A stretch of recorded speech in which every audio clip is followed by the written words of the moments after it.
everybody. Can I ask that the live stream is started?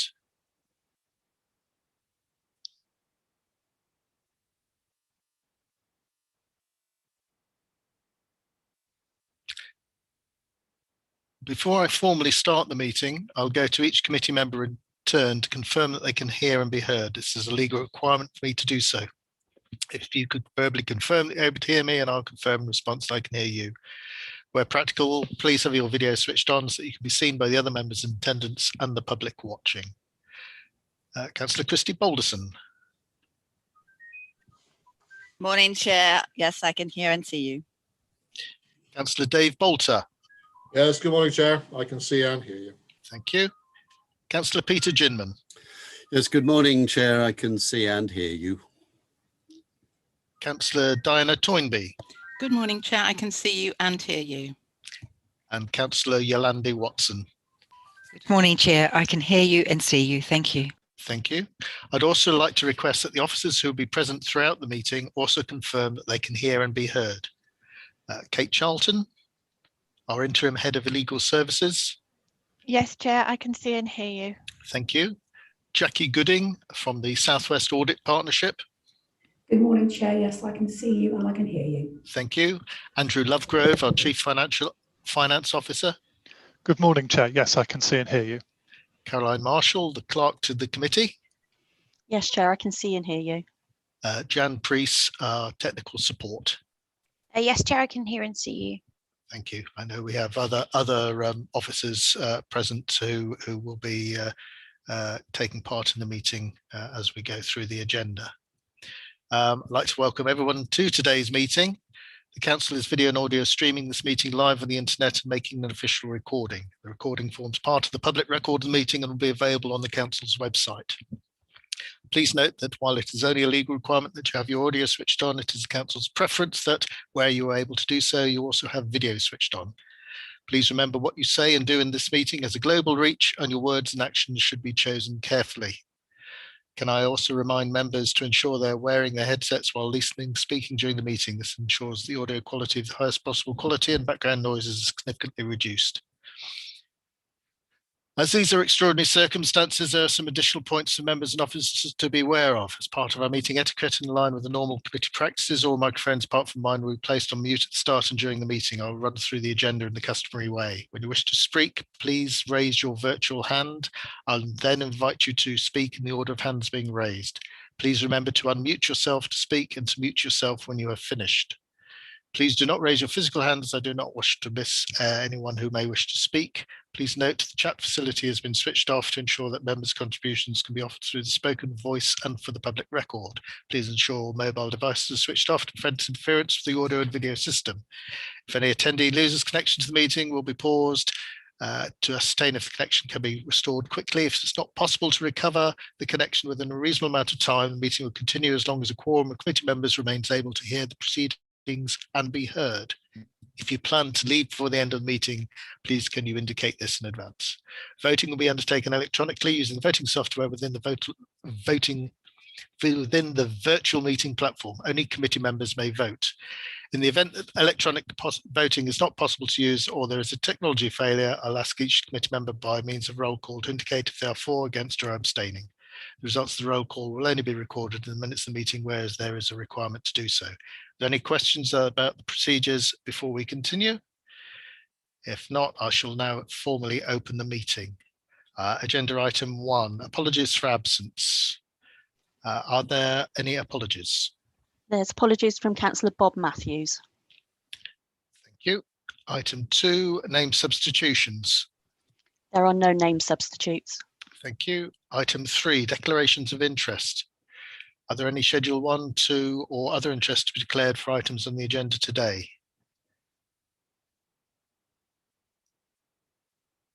No.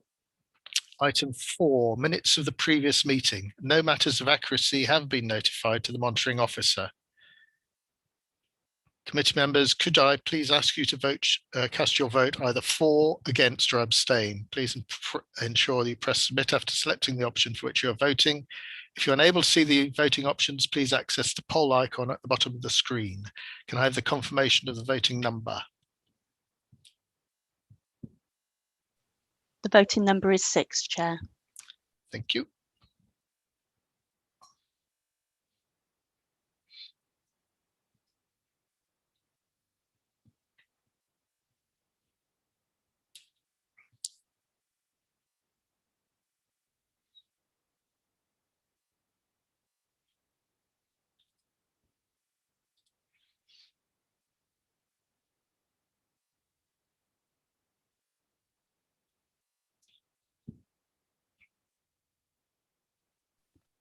Those have been unanimously accepted, Chair.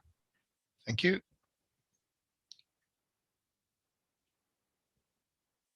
Can I ask those in the waiting room be brought back in?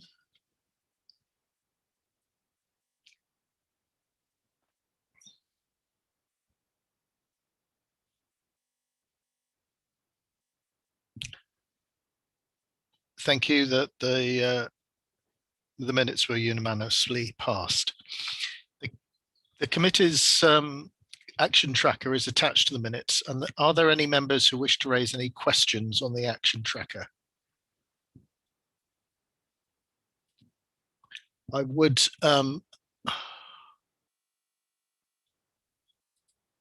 note that action number 88, which was for the Assistant Director All Age Commissioning to obtain copies of invoices, has been carried out. So when this next appears, it'll be shown as complete as of this date. That was an action from the last meeting.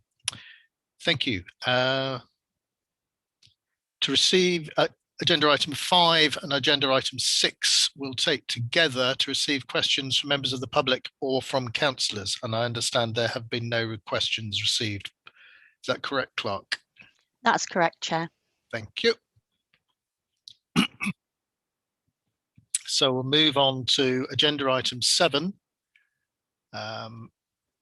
the corporate risk register.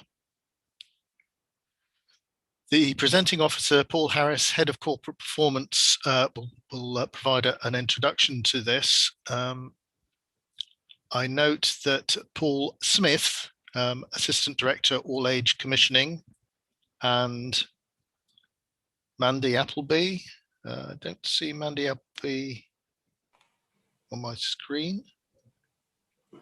She was due to join us, assistant director at adult safeguarding, to be present for this item to answer questions which the committee may have with regard to the directorate's risks in adult area.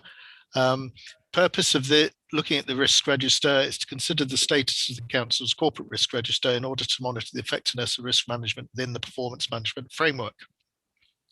And we'll consider any recommendations coming forward to ensure effective risk management. Paul Harris, could I say the floor is yours? Yeah. Good morning, everybody. You'll find in front of you the updated risk register, the corporate risk register as at the end of January. As normal within the papers, you'll find the cover report, the corporate risk register at Appendix A, directorate risk registers at Appendix B to E, the COVID risk register at Appendix F, and slides from some recent training at Appendix G. Since the last report to the committee, there's been quite a bit of movement in the corporate risk register. The new visual in paragraph 5 hopefully provides you with a sight of the risks currently on the corporate risk register, as well as an overview of those which have since de-escalated to directorate service risk registers, as well as those which have closed since the last report to committee. Further detail on the 8 closed risks can be found in paragraph 6, as well as in Appendix A. The references that are used in the visual in Appendix A, in the visual cross-reference to Appendix A. So you can find the full detail there. Committee will of course recall that the new risk management plan was introduced in November 2020, and we continue to further embed that framework. Since the last report to committee, risk leads have been identified at a senior level in each of the directorates within the council, and we held a training session with those leads within December on the basis of the new risk management plan. For context, we provided you a copy of those slides. So that was the content that we ran through with those identified risk leads. From the changes in directorate and corporate risk registers since the last report, I think that gives some indication that there has been a cleanse in the number of risks and a bit of a clean through of directorate risk registers. So I think hopeful that sort of signs of becoming further embedded within directorates. In addition to the directorate leads, we also have performance leads, and they've received the same training in order to support directorates in their application of those of the risk management plan. Of course, further work continues to further embed this framework, and we're looking at the potential of some further training as well across a wider range of officers within the council. The council's COVID risk register is also shared at Appendix F. This provides a position as at the end of January. The heat map at paragraph 14 shows the current status or residual risk of all the COVID risks, as well as the recent direction of travel on those. You'll note that 6 risks have reduced the score during the last quarter, 1 risk has increased, and there is 1 new risk identified on that register. All the details are in the COVID risk register at Appendix F. Thank you. Thank you, Paul. I'm looking to the committee. Councillor Ginman's first with his hand up. Councillor Ginman. Thank you very much, Chair. Paul, I struggled a bit in the way this was laid out. I have to say, it got a bit difficult to find which bit were not, where there wasn't numbering, was attached to which bit that was numbered. And I'm sure for anybody, member of the public looking at it, it would be positively mind-blowing trying to work it through. I have a feeling, and I've looked to other committee members, that actually laying it out in landscape might help us to do, and then we can magnify up and move it around, because it's very difficult when you look at those early ones on the corporate one to know which bit belongs to what. And I went backwards and forwards trying to get some sense into it. I can see that you've done the training, and I do find myself looking at a lot of this and saying, actually, is this a risk? Are we really identifying risks that are risks to either the council in terms of reputation, in terms of performance of it being achieved, of the item being achieved, or indeed financial risk? And I get a feeling there's a little bit of difference between different parts and departments of the council in how they're viewing it. And I just wondered how your training program, how you were finding it, and whether you were finding people were coming together better as they're going on. And then leading from that is the fact that we still have quite a lot that at the end of the day, even after mitigation, are red, which it's a question of saying, well, hang on, are we ever going to get those away from red? Or are you saying those will always be prime risks for the council in every sense of the word, and there's nothing else we can do about it? That's it. So three bits of a comment and a couple of questions. Of course, Councillor. In regards to Appendix A, I think we've had just a bit of a PDF issue there, and of course it should be landscape, and we'll make sure that that continues in future reports to committee. In terms of how the training's gone, I think it's certainly early days. We've had 1 session with the directorate leads back in December, which went well. We had engagement from all of the 4 representatives from each of the directorates. I think it went fairly well. Yeah, we got the chance to kind of land a consistent message with people. What we do want to do now is to hold that group of 4 officers together and regularly diarise meetings and sort of little checks in across the course of the year, which will allow us to kind of continue to bang that consistent drum. In fact, I think we've got a meeting later this week of that group. So as we look at that group, and as we look at the way the council embeds the risk management framework, risk management plan, give us an opportunity to keep testing what works well, what doesn't work well with officers, in order for us to make those little flexes which will work better across the risk management processes. Like I say, we want to do further training as well, which will kind of embed it at the next level down as well, because of course, ADs and directors aren't the only people that of course hold the risks. It needs to be identified at a lower level. So, a lot of heads of service managers have that visibility of the framework. So we have a bit of a plan of attack around that to further support the embedding of it. And in regards to your question about, we still have a number of red risks, and I think we will always have some red risks. I think it's right that we have red risks. The risk framework has been written so that we should have the more immediate risk bubbling to the top. So the way we escalate is to do with scoring and not, as it previously been, on just a subjective decision about whether there's corporate risk. Where those high risks are more likely at a point in time, they should bubble to the top, and they should therefore then get some degree of identification and conversation through management board, and of course through committees like this and cabinet. So I think we will always have red risk. The real test of how well we're embedded in that framework is how dynamic that changes, I think, for me. And I'd like to see some of those long-standing risks, they should start to remove as we, of course, embed the risk framework, and of course tackle those long-standing mitigating activities, which will ultimately reduce some of those risks. Chair, if I may just briefly come back on that. Yeah, it does seem to me that actually understanding those red risks in particular and what is being done to mitigate, and being confident that that mitigation is indeed likely, or there is scenario planning that is regularly checked and followed and gone through to ensure that it controls it. I think I would certainly like, Chair, to have reassurance that that sort of process is happening. Otherwise, it sort of sits there with a danger of saying, well, we always knew it was a risk all along. Yeah, but you've defined it, very good. What have you done about it? How frequently do you test the system to try to avoid it? There needs to be sort of mechanisms beyond that, which I think it would be good if we could be reassured that they're in place.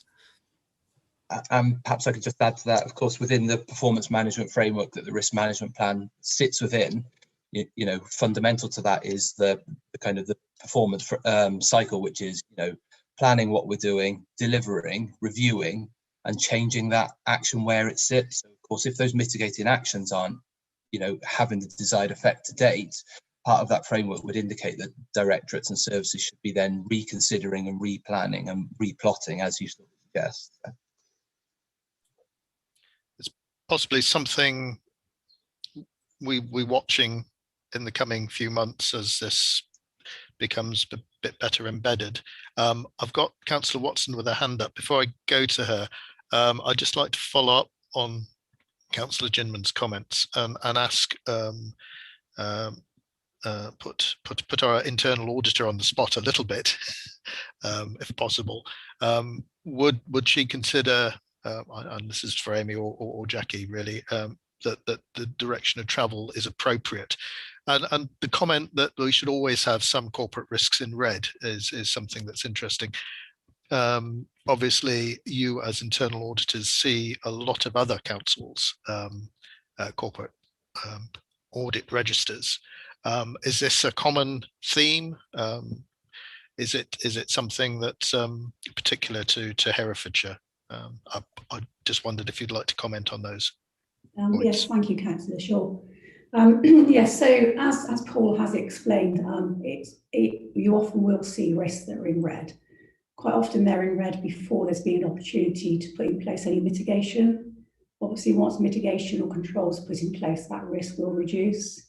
But some risks are inherently red in nature because there's always the risk of an unexpected event that you can't really mitigate against. So there is potential that risk will stay at red, even though the council can put controls in place. It won't necessarily reduce the significant impact that risk could happen if it did come to fruition.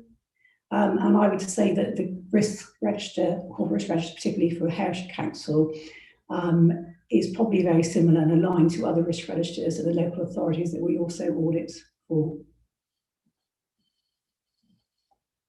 Thank you for those comments. Councillor Watson. Thank you, Chair. Yeah, Paul, I just wanted to thank you and your team for the training that's been offered. I think that's something really to be congratulated across the council, and the uptake with the leads as well, the nominated leads. I can certainly see in some of the directorates where there have been significant changes, and as we've already heard, there is going to be some embedding and some learning. The ones that I wanted to pick up on around economy in place is around, maybe it's around the wording, because I'm looking at like EP 19 and EP 23. So around the validation and registration of planning applications and the reasons, and under EP 23, the reasons for why there may be where councillors come into conflict with officers' recommendations and the number of applications going through to committee.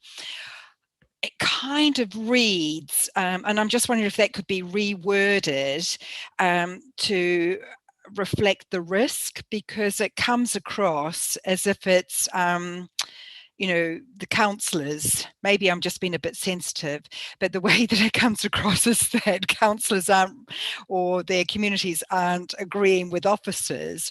And I just think that if that could be reworded in a way, because, you know, if an acceptable number of planning applications go against officer recommendations at committee, is there another reason? You know, so you know, is that I just would like that reworded. And my other issue is around EP 24 and EP 32. Because we recently received a position paper on the River Lug, and I'm just wondering if there is a risk of disproportionate planning being pushed onto the non-lug catchment area.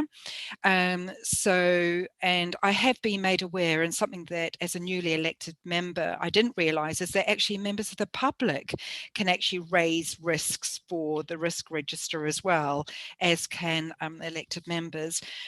But I'm just wondering if that's one where, you know, because of the River Lug position paper, those wards who are south of the lug are going to have to pick up, because when you're looking at the risk register, you know, if we're not going to meet the 5-year housing supply, where's it going to come if we're not able to build in the north?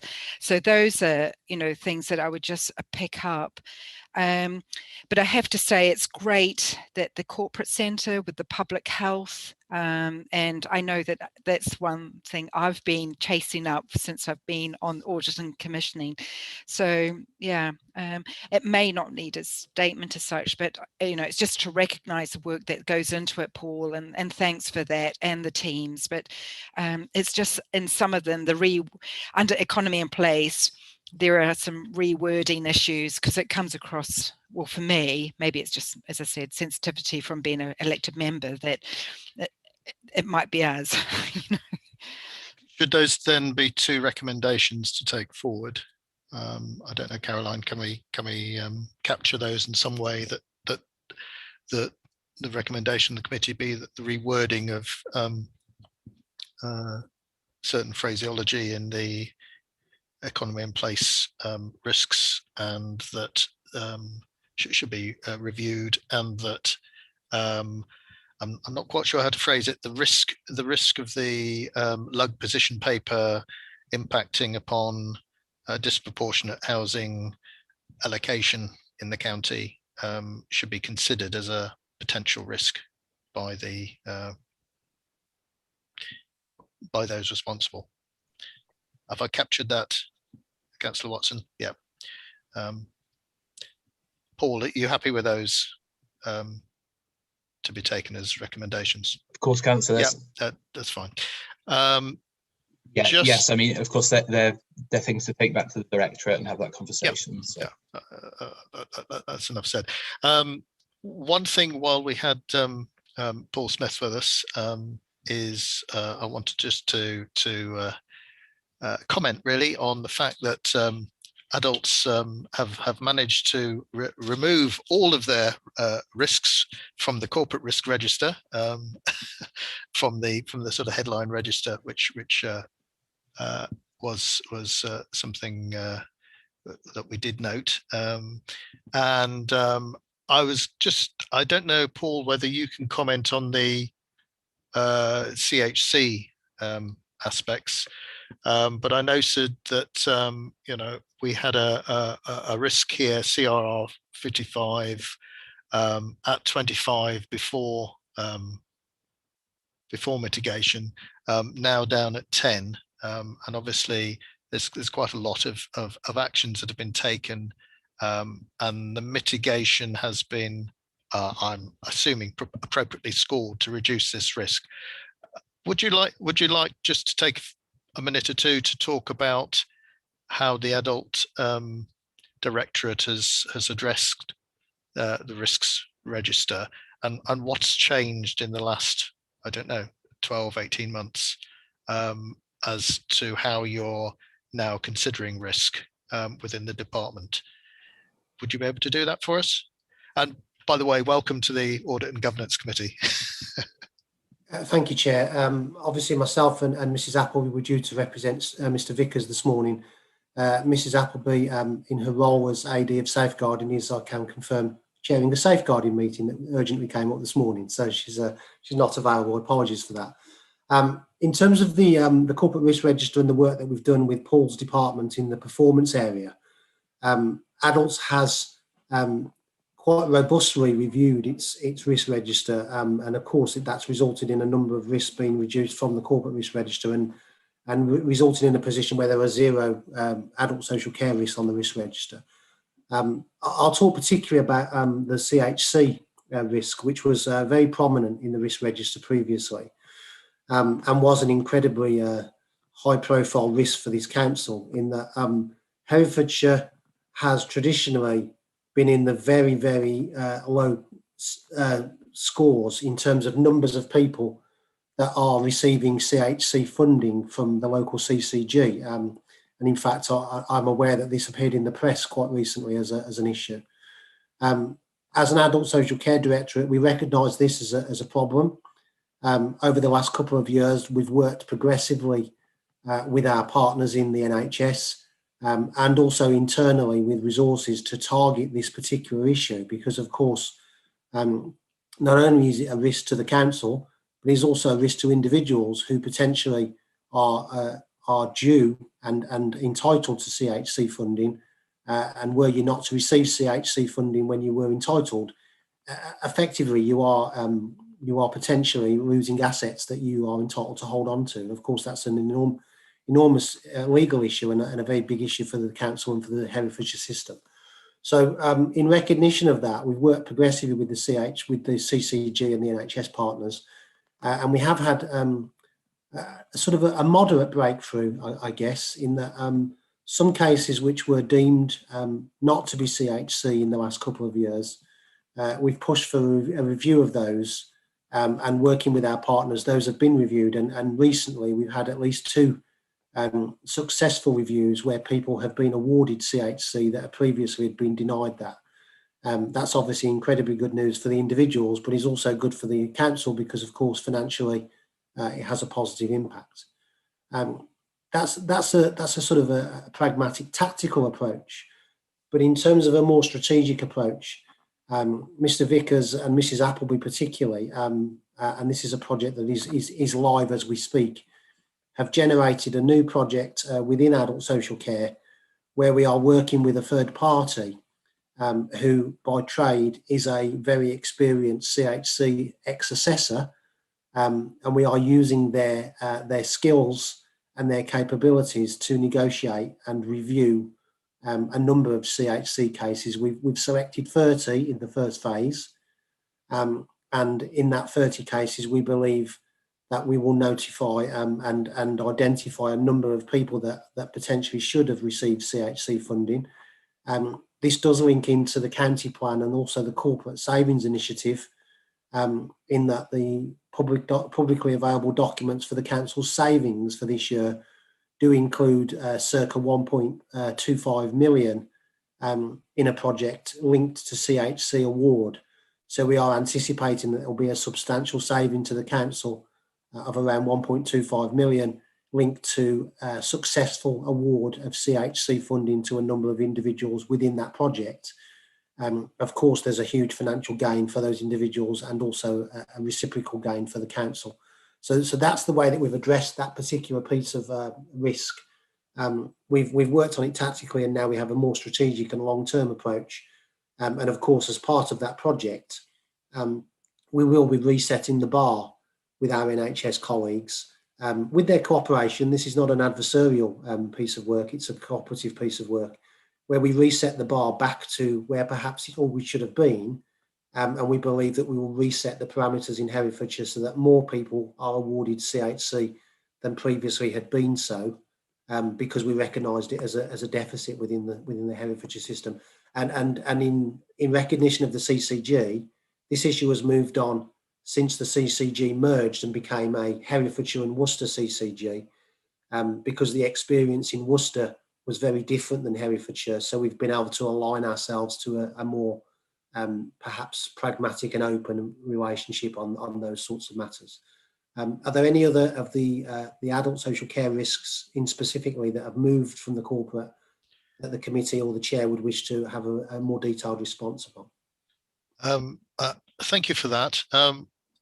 Not that I'd want a more detailed response. I'd like to just probe a little bit more on the CHC, if I may. A couple of questions really. Are you focusing exclusively or primarily on council-funded patients?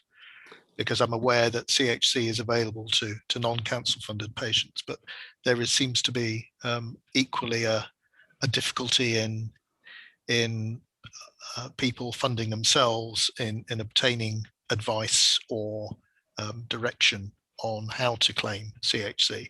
And the other, could you just comment on you did in a way comment on the resources that you've identified now to help you in mitigating the costs of CHC to the council.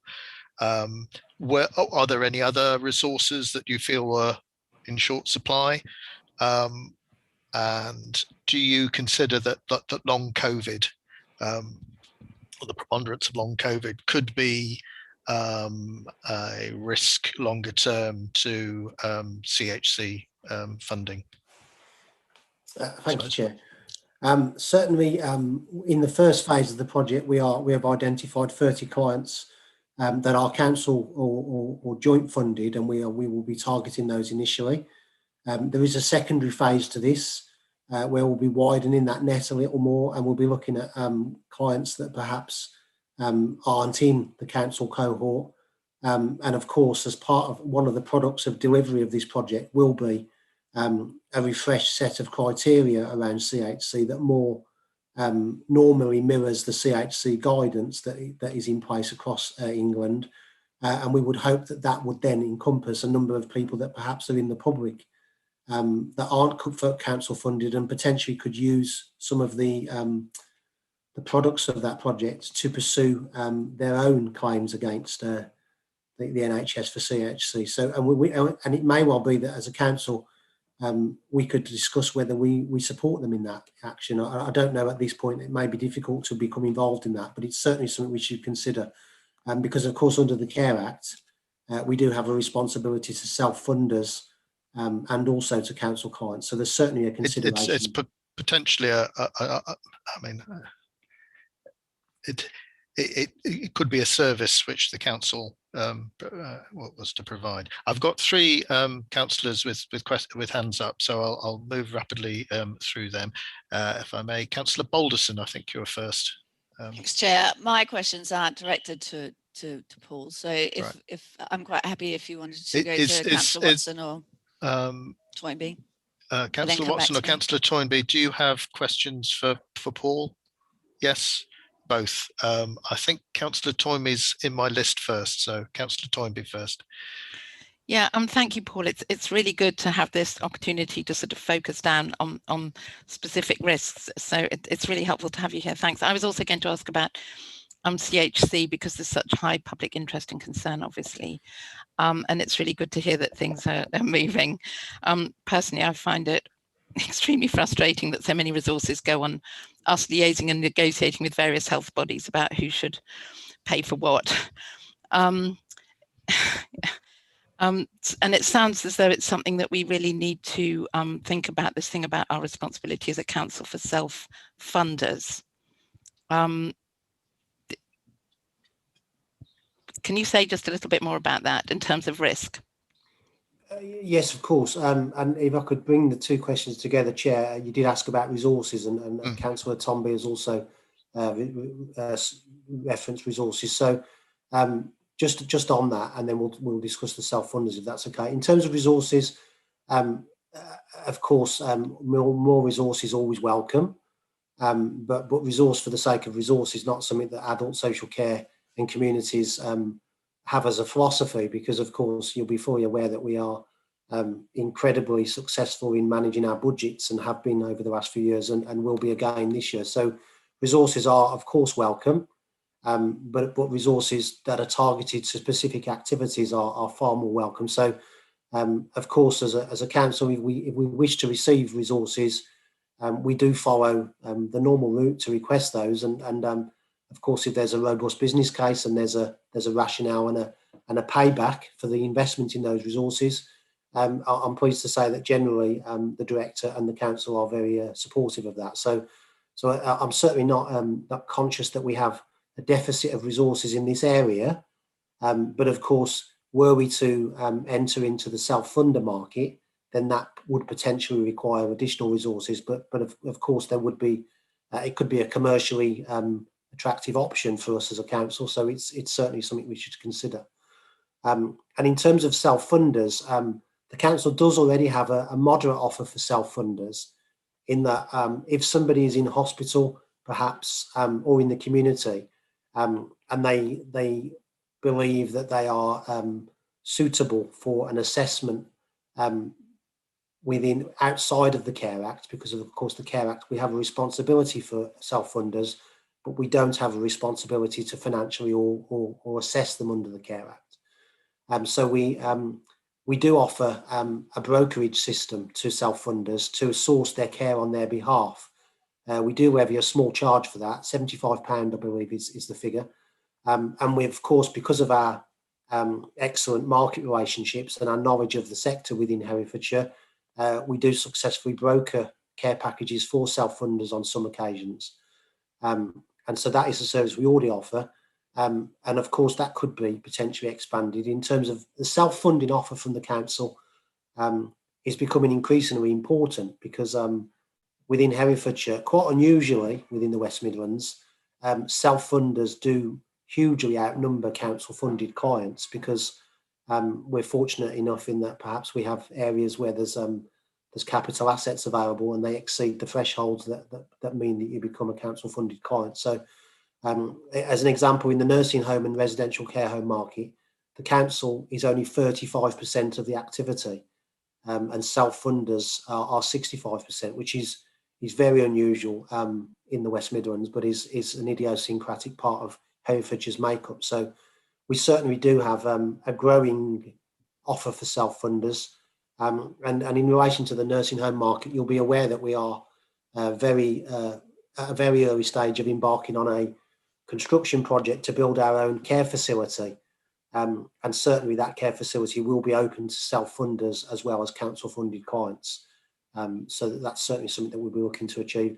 And of course, we do, as part of our COVID-19 response, we have had weekly and continue to have weekly forums with all providers in Herefordshire, including providers who do not provide council services, because we look at the market as a whole. And we are working with a number of care home and domiciliary care providers who don't work for the council, but work predominantly with self-funders. And we are dealing with them and supporting them in the same way that we have with our council-funded providers. So we treat the sector as a whole, and that's increasingly becoming the norm in commissioning and councils' activity around the sector. So it's a growing area, and I believe that Herefordshire needs that because we have such a very vibrant self-funding cohort. Thank you, Paul. Thank you for colouring in that area of our activity. Councillor Watson. Thank you, Chair. Yeah, I also wanted to pick up, Paul, about Talk Community, because I think Talk Community has been an incredible success because, COVID came, and my goodness, Talk Community has really helped to build local resilience. But I could see that there are risks with that because of the dependence on local infrastructure and with partners. And I think that, serving a rural ward, I have certainly seen the benefits of enabling, Talk Community locally. And do you know offhand, and it might be an unfair question, how many Talk Communities there are currently across the county? And the other question I had as well, Paul, is around the white paper around, is it integration and innovation, and about the timetable for the ICS, and about the impact and if there are any risks with regard to that. And I don't mean to put you on the spot, it was just having the opportunity to ask you whilst you're here. Thank you, Councillor. And fortunately, you've asked questions about 3 areas that I am quite well sighted on, so that's good. In terms of Talk Community hubs, which I'm assuming is where you're referring to in numbers, there are currently 18 community hubs live, and of course there are plans for up to 50 in the next couple of years, and there are 18 live as we speak. And I absolutely endorse your comments. Whilst COVID is clearly very, very, very unwelcome, Talk Community has absolutely come into its own during the pandemic and has proven to be an enormous amount of piece of foresight by this council, that to mobilise and to support communities to help themselves has been the bedrock of our COVID response, and Talk Community absolutely is something that we need to build on and develop. And of course, as a council, we are very supportive of that, and there's certainly been a lot of support both corporately and within the directorate for Talk Community to continue enhance. You'll be aware perhaps that the council also recently invested within the HVOS, which is the Voluntary Sector Council within Herefordshire. We felt that the Voluntary Sector Council in Herefordshire required some support from the council to be able to be the facilitator and the creator of community value and also social value within the council area. So we've provided HVOS with some seed funding, and they are working with the voluntary sector and communities to ensure that that seed funding then grows to a very large beast that again supports Talk Community. So that's definitely an excellent investment we've made as a council. In terms of the ICS and the white paper, I can confirm that the white paper is going to adults and communities scrutiny on the 24th of March. And that report is in circulation as we speak on modern.gov. I know that because I submitted it. So that paper is in circulation and will be going to scrutiny on the 24th of March.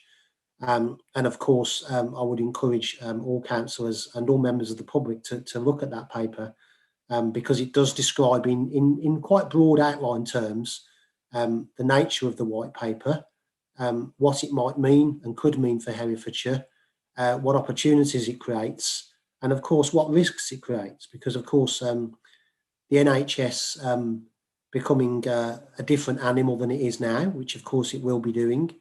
The CCG will have a very different identity, and the relationship between the council and the NHS will differ, in that our predominant relationship will become with the trust, because the trust will be the lead body for the ICS. Fortunately, within Herefordshire, we have an excellent working relationship with the trust. In fact, Mr. Vickers is part of a transitional group that meets every Tuesday, and that is a very successful group that manages the system approach to ICS.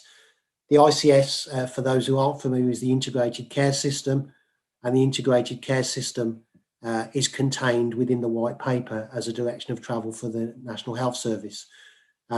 The plans for the ICS are that from April 22, a sort of a transitional shadow ICS will be formed, and there will be a partnership between ourselves and the NHS and the voluntary sector and other stakeholders, which will drive system transformation. And then it's believed that from April 23, the ICS will be formed in earnest and will become a formal body that then is a system-wide approach to health and social care. It's at very early stages, and of course the white paper is still in wide circulation, both publicly and within government.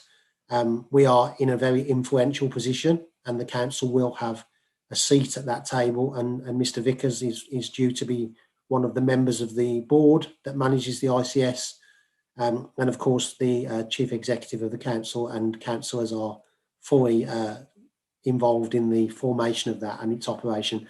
And of course, the Health and Wellbeing Board will take a very prominent role within the running of the ICS also.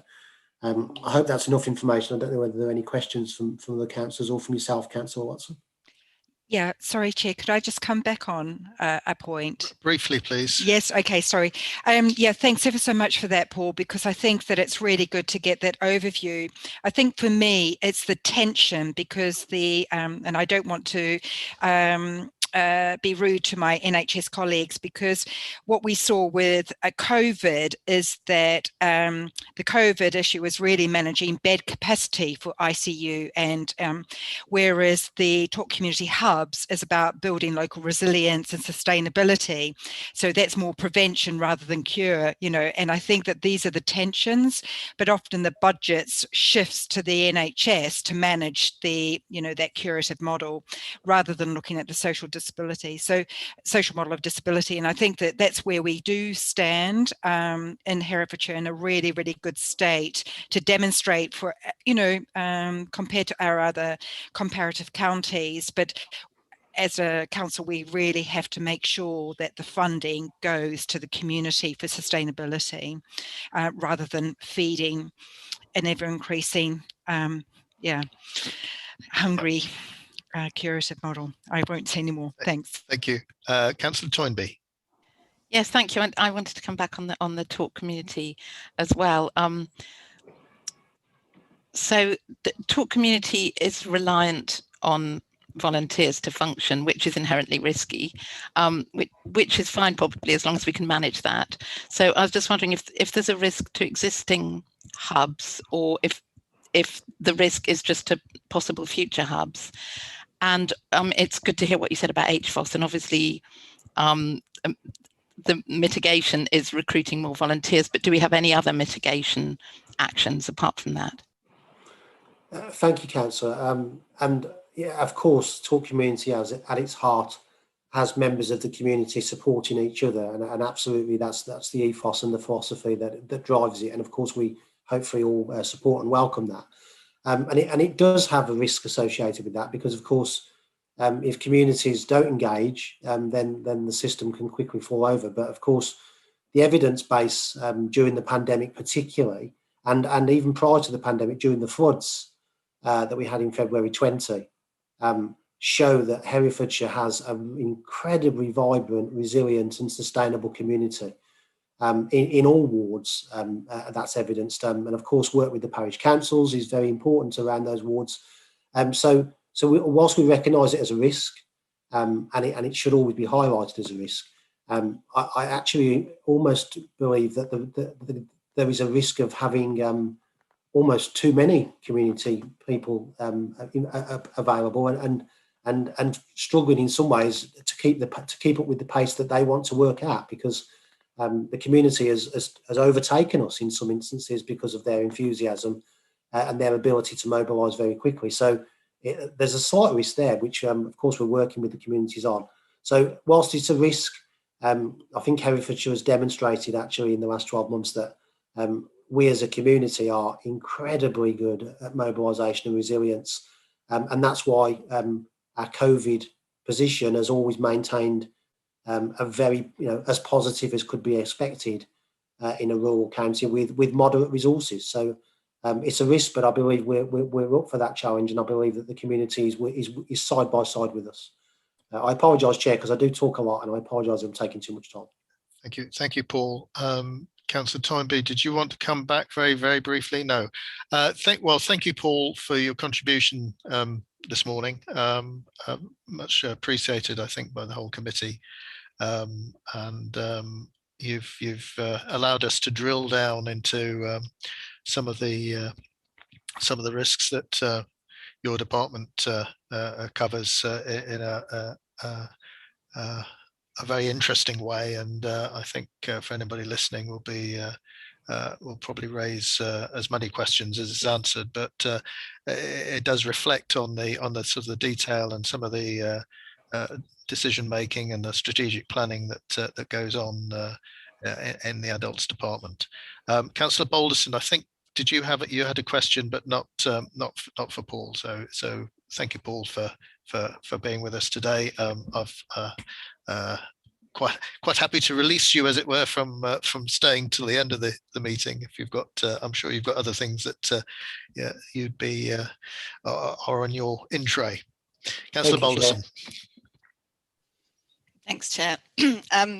Yes, my question is more sort of around the process, and I have to say, all credit to Paul and the monitoring officer, Kate, and perhaps also the work by Claire, because I think this looks quite different in terms of this time last year. So it really demonstrates the amount of work that you guys have been putting into this and rolling out to the directorates. And I guess my questions, now that it's essentially we've got 6, if you put the COVID risks together, looking at it on a residual risk basis, we've got 6 key risks that are really still sitting outside the council's risk appetite. And it is interesting that there are 2 directorates which don't have any risks on here. And I think as you further embed this, I'll be really interested to better understand the culture and how that is developing, and the culture that it's not bad to have a risk on the corporate risk register in terms of that director's not managing their risks appropriately, but there are good reasons why it should be on the risk register. So that will be something that I'll be interested to see as you further embed it. But one of from thinking around that and thinking about some of the risks that perhaps aren't on this risk register, it started me thinking about this element of aggregation, because it's very clear now the escalation and de-escalation, and the summary that is now in section 5, clearly demonstrates that. And I guess my question is, both from a vertical and a horizontal perspective, like I see, for example, a number of risks in the planning area. I mean, 1, 2, 3, 4, 5, 6 or 7 new risks have been identified around planning. So, or that element. So at what point do these individual risks potentially aggregate into something a little bit more significant that would then filter up to the corporate risk register from a vertical perspective? And then also from a horizontal perspective, if I look at things like, resourcing, so you got CF10 in children's staffing, you've got a number of new risks that have been put into economy in place. You've got CS5, council redesign resources, CS6, recruitment strategy. So there are a number of risks that are then individually across departments, but perhaps at what point would they aggregate to something that would be more significant, that perhaps does need to filter up to the corporate risk register? So I'm just trying to understand how sort of that aggregation element is managed. Thank you for that one.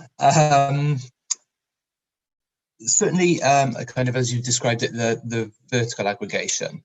I think one of the key things that we can further work on within directorates around that is working back to what those definitions are in the first instance. So I think if we're defining the right risk, I think that will go some way to kind of stopping looking at the little bits of it and actually stepping back and reviewing the whole risk.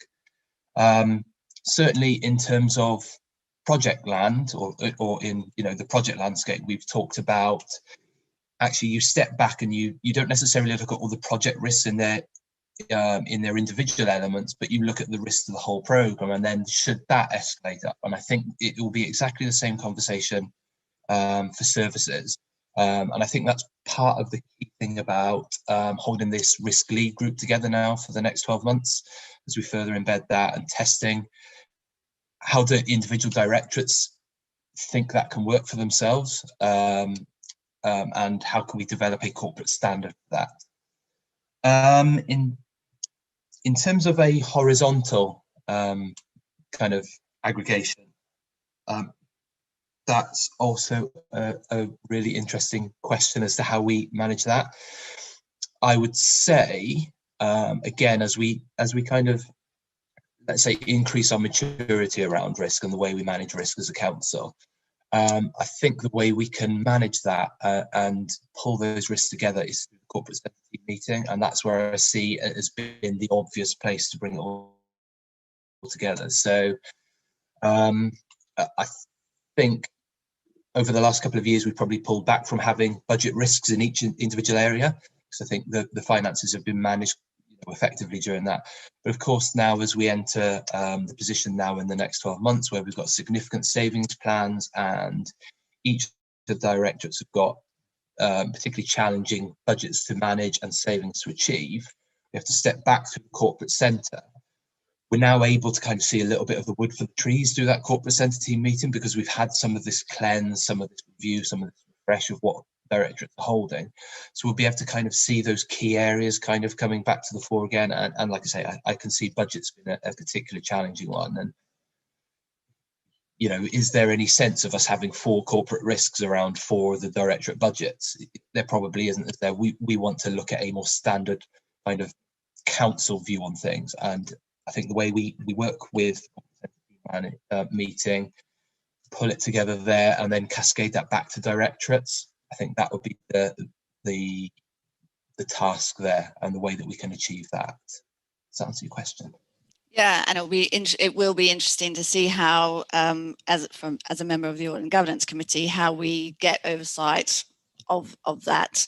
So that would be something that I'd certainly be interested to follow on. And just one other admin element, as you embed the process, it would be helpful, and I don't know if this is just me being too pedantic, but I always have to get the old version of the corporate risk register to then see the changes and the movements between the two. So if the changes could be, I don't know, highlighted in red or something like that, it would then just mean that I don't have to dig around for the old one. I mean, that's just me. I mean, I can, if it doesn't impact everybody else, I'm quite happy to do that. But it would be helpful if somehow we could identify the changes, particularly if there has been movements, because there's been 2 risks, CR04 that has sort of increased and CR51 that's decreased. So seeing the changes in those particular commentary would be helpful. Thank you for that. I'm conscious of time to a certain extent. I'm not sure if there's a recommendation, Councillor Balderson, in what you've been putting forward. I don't necessarily need one from the aggregation perspective, but it is something that I would like to see develop. Whether we should ask the management committee to consider how they will look at vertical and horizontal aggregation of risk. There's always a danger, unless we make a recommendation, that the question will be lost. I'm looking. And then also a recommendation on highlighting the changes from version to version. That would be helpful. Okay, Caroline, can we capture those 2? Yep. Thank you. Councillor Watson, is your question? It's not a question. Right. Sorry, Chair. It's really just to pick up Councillor Balderson's point, and the Children and Families scorecard, we have arrows that go up or down, and that's extremely helpful in seeing the changes for each month to month. So it's just a suggestion. We already have that in place in a different directorate. Yeah, thank you. If I've got no more hands up, we'll move to the recommendations and a vote. Clark, are you in a position to put the just to run through the recommendations? I think we've got 4, unless you've counted more than me. I have actually counted 4, Chair, so that's good to hear. So the first recommendation is that the wording on risks EP19 and EP23 be reworded to appropriately reflect those risks. Number 2, that consideration be given to the inclusion of a risk in connection with the river lug position statement, which may mean that there is a potential impact of disproportionate housing allocations in certain parts of the county. A recommendation to consider how vertical and horizontal aggregations of risks are considered in the corporate risk register and the directorate risk registers, and that any changes in the risk registers are highlighted to make identification easier to the committee and other readers. Thank you. Committee satisfied with those recommendations? If you are, can they now be put to the vote? Thank you. En bloc.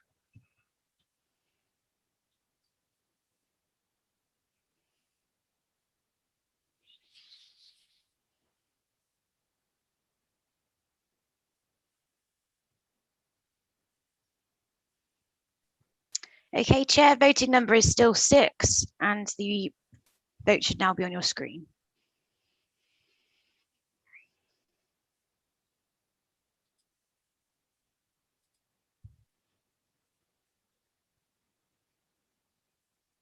And those have been unanimously accepted, Chair. Thank you. Can we bring people back from the waiting room?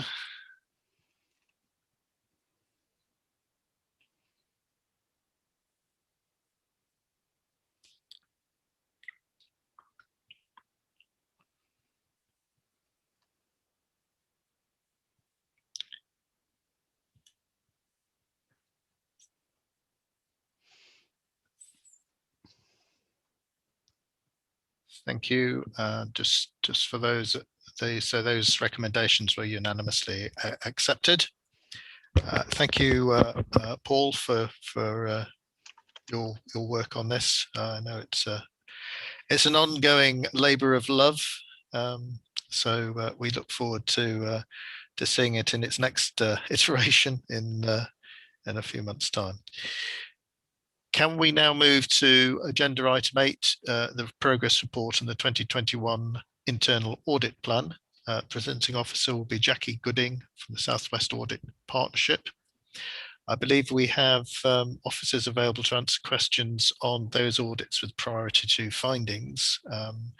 Claire Ward, your name's down against a couple of these. I'm not sure who's answering on commercial property rents, but no doubt Andrew Lovegrove will be able to jump in and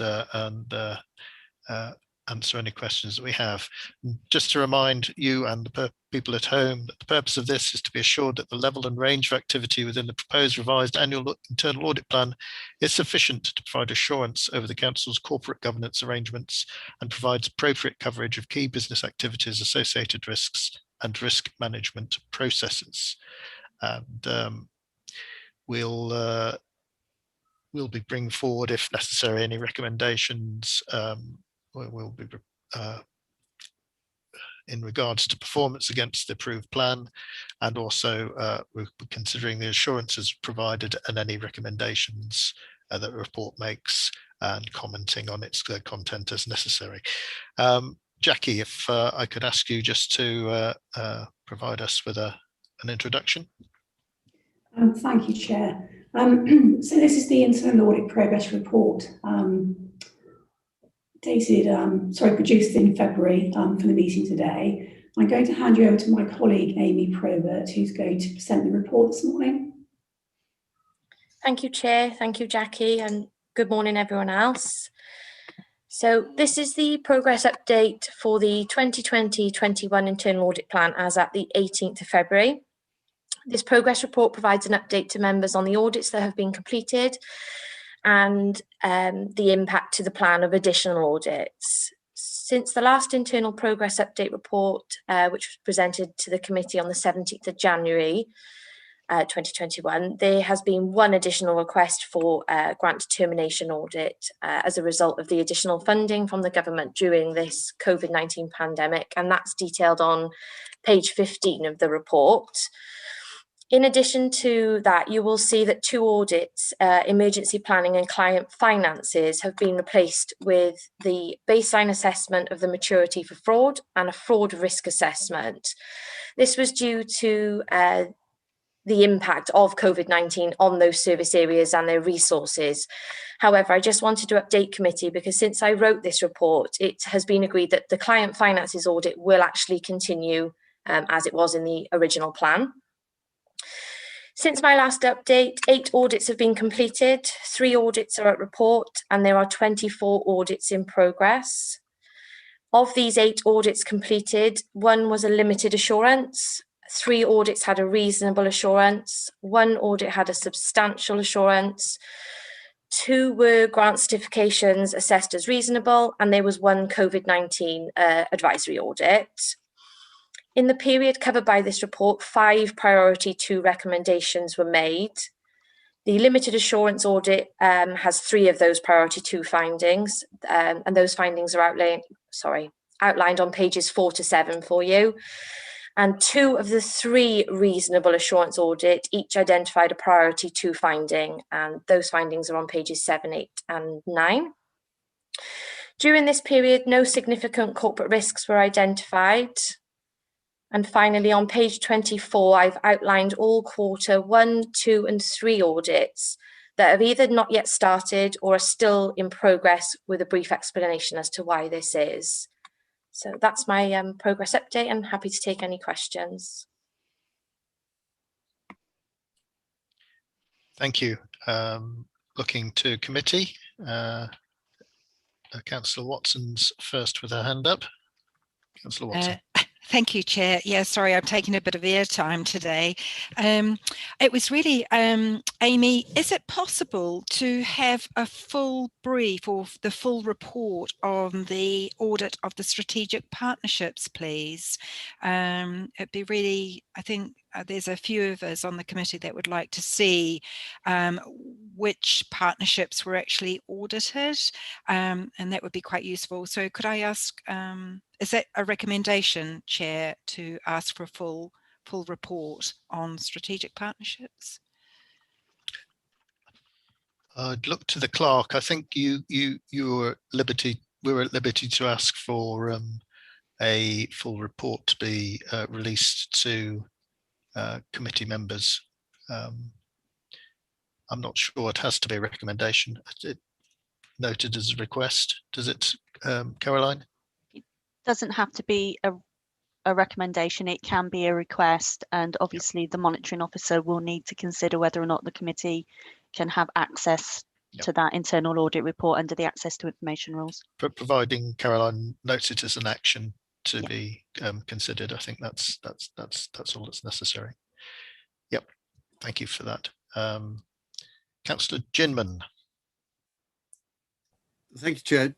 I was slightly bemused by the idea that we were having Brexit preparedness after we'd Brexited, if there is such a verb. So I was just looking at that which says to the council, it says 31st January 2021.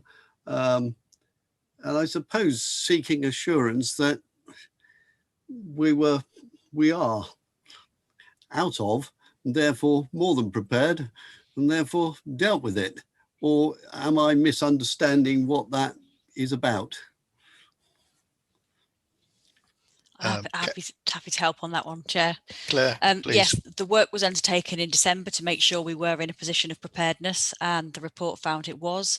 The report basically said that we needed to review the risk register.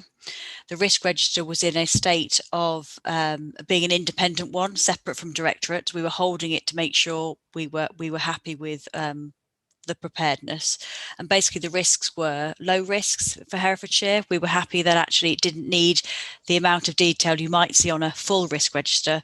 So the reason that the date of the 31st of January was there was because the recommendation from the audit was that we would prepare a full risk register. Actually, the 31st of January was our next working group meeting. We met and we decided it actually doesn't need a separate risk register and it should go into business as usual. We've gone past the EU exit and actually it should be being raised appropriately within service and directorate risk registers. Thank you. That seems a perfectly logical way of going about it, having gone past that point. This is now the new world, the new entity, and the risks that thereby come, or the opportunities that are there to be had. So I presume, therefore, that as an item then will now drop out. Is that my understanding of this? So it says 1 priority 2 finding, but in effect, that's not ever going to appear again because the subject is no more. Yes, that finding, as I said, was at the meeting at the 31st of January where it was decided that we wouldn't have a separate risk register because I suppose if there had been, even if there had been a huge risk for Herefordshire in a particular area, it still would have been the recommendation of that group to bring it into business as usual and not have it as a standalone item. So yeah, you will see things, bubble up, to use the word of Paul earlier, through the risk register if something happens as a result of the new arrangements. And I presume on the same basis that as COVID hopefully becomes less of an issue, that will be something that will disappear. I mean, I'm always mindful that there's lots of other things out there that could cause problems. That's the one that's the current one, but it's presumably one never wants to lose sight of other risks that might be pertinent, even if they're not quite so prominent. Yeah, there's already been a step change in that. You'll recall that the risk register used to be held by Management Board for COVID because we were in emergency response mode. The emergency hasn't stopped, we know that, but we are nearing towards recovery. So at the moment, that risk register is being held by the operation group that looks after the COVID contain and outbreak control. I can definitely see within the next couple of months that becoming business as usual. Thank you.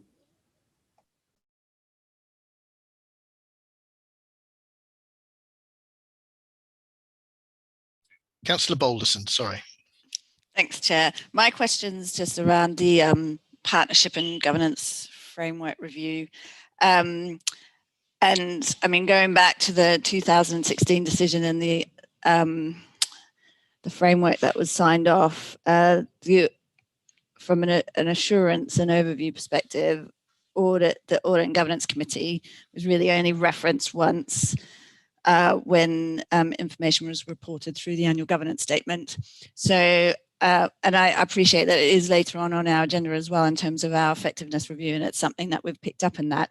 But given some of these recommendations, I just wanted to understand, Amy or Jackie, whether our committee should have a more clearly defined role in relation to the governance and risk management over partnerships and collaboration agreements, and how you would see that role from an internal audit perspective.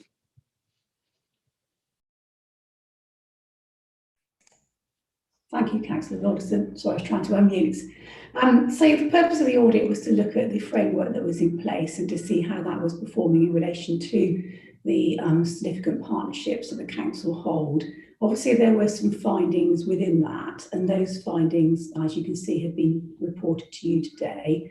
I know that there is a drive to move this forward, and we did set some priority target dates, but those target dates may have to be amended, but they will fall into place before the next annual governance statement is provided to this committee. So we are looking potentially just under a year for the completion of all the recommendations.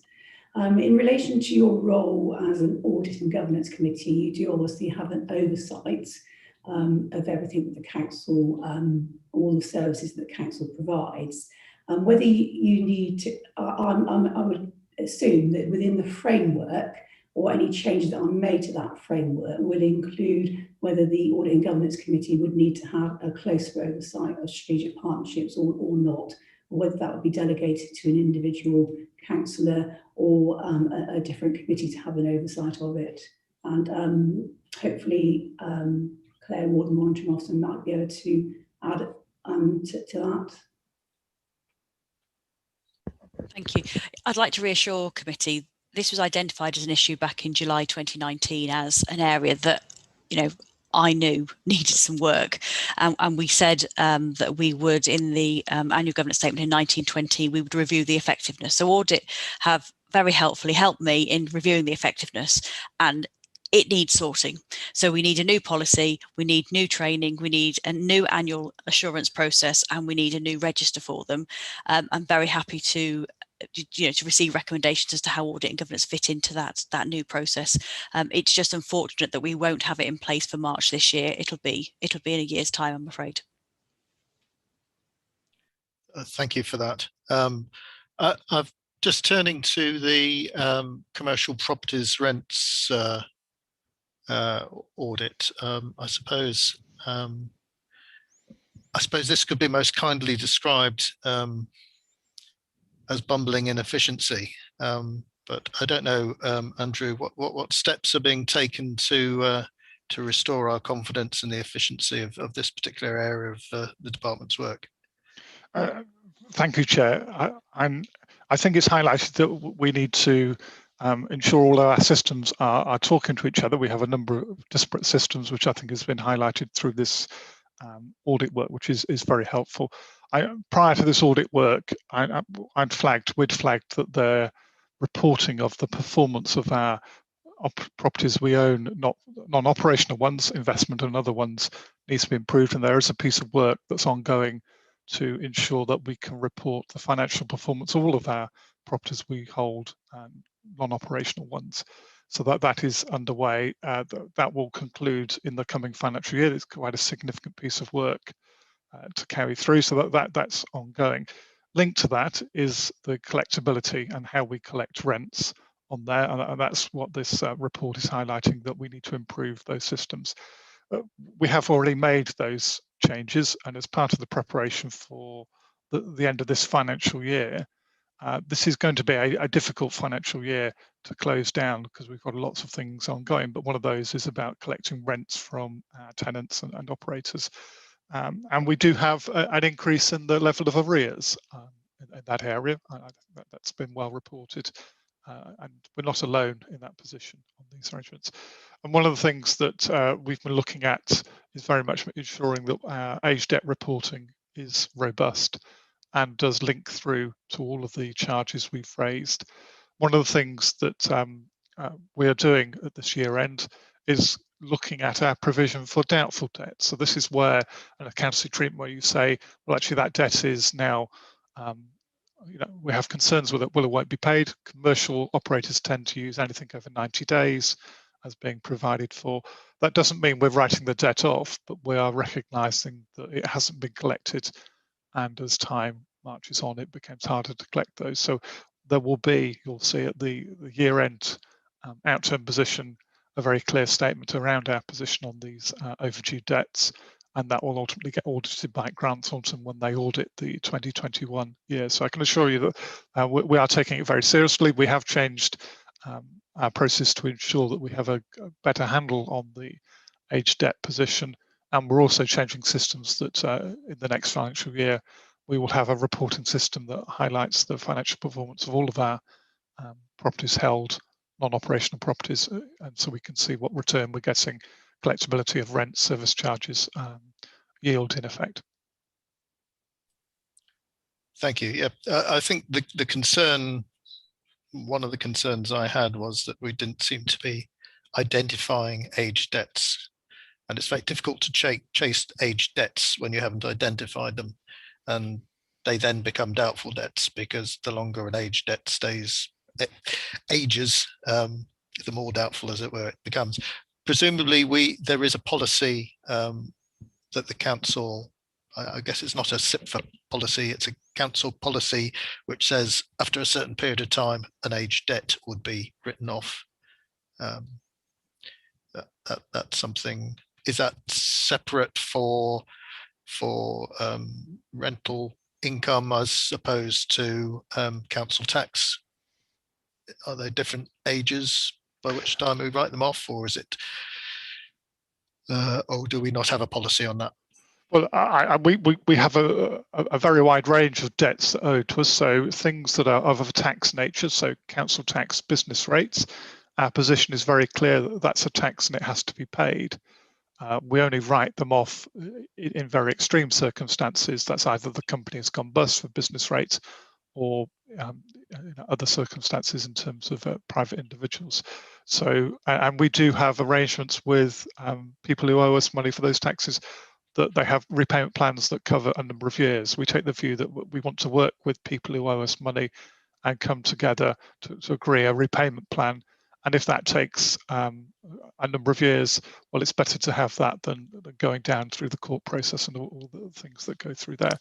And likewise, where we have debts owed by clients of social service, adult social services and children's, again, we work with those individuals to find a repayment plan that works with them. And we have to balance our role of collecting it as well as making sure that we don't add a further distress or hardship to the individuals. In terms of the more commercial arrangements, well, these will be on commercial leases that have very clear payment terms. So we take a much stronger line at pursuing those debtors. But as you'll have read in the press, the Iron Government have made steps during COVID to ensure that no evictions can be taken for non-payment debts. So it is quite a challenge to speak to these debtors. And again, a lot of these are businesses that we are doing our best to encourage to go through. So that's quite a long answer. We don't have a single debt recovery policy or write-off. It is part of a judgment process that we have to go through, which we provide for. And as I said earlier, I will make that very explicit what we've done for this outturn in the outturn report that will get reported to Cabinet. I've got Swap wanted to come in. Amy, do you want to?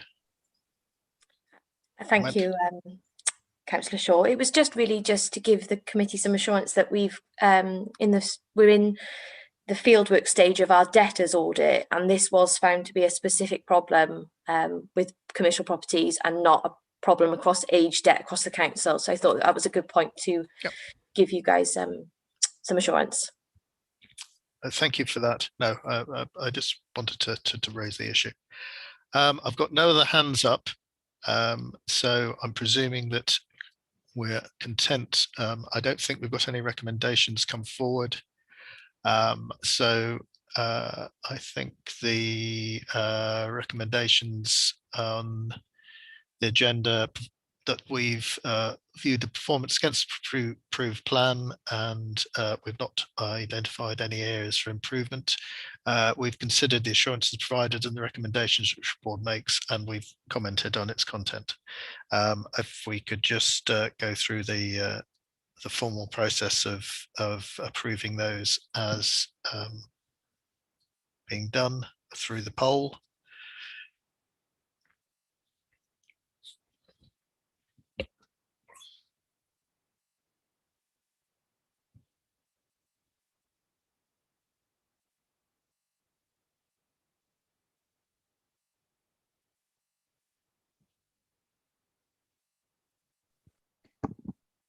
Chairman, the voting number is still 6 and the poll should be on your screen.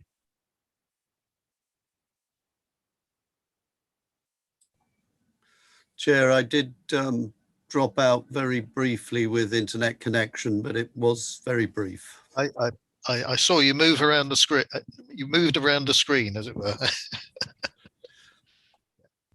Fine. Those votes have been unanimous, Chair. Thank you.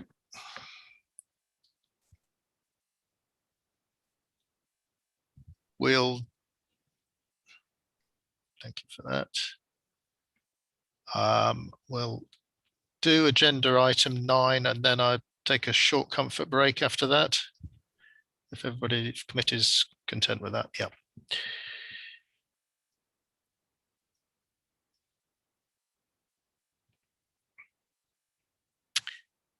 think everybody's rejoined us. So agenda item 9, the internal audit first quarter plan 21-22 and the internal audit charter. Again, Jackie Gooding will be from SWAP will be the presenting officer. The purpose of this, the internal audit first quarter plan, is to be assured that the level and range of activity within the proposed first quarter internal audit plan is sufficient to provide assurance over the council's corporate governance arrangements and provides appropriate coverage of key business objectives, associated risks and risk management processes, and to ensure that the council complies with the recommended best practice as set out in the PCIAS. And somebody who knows better can remind me what PCIAS stands for, because I can't remember off the top of my head. Internal audit.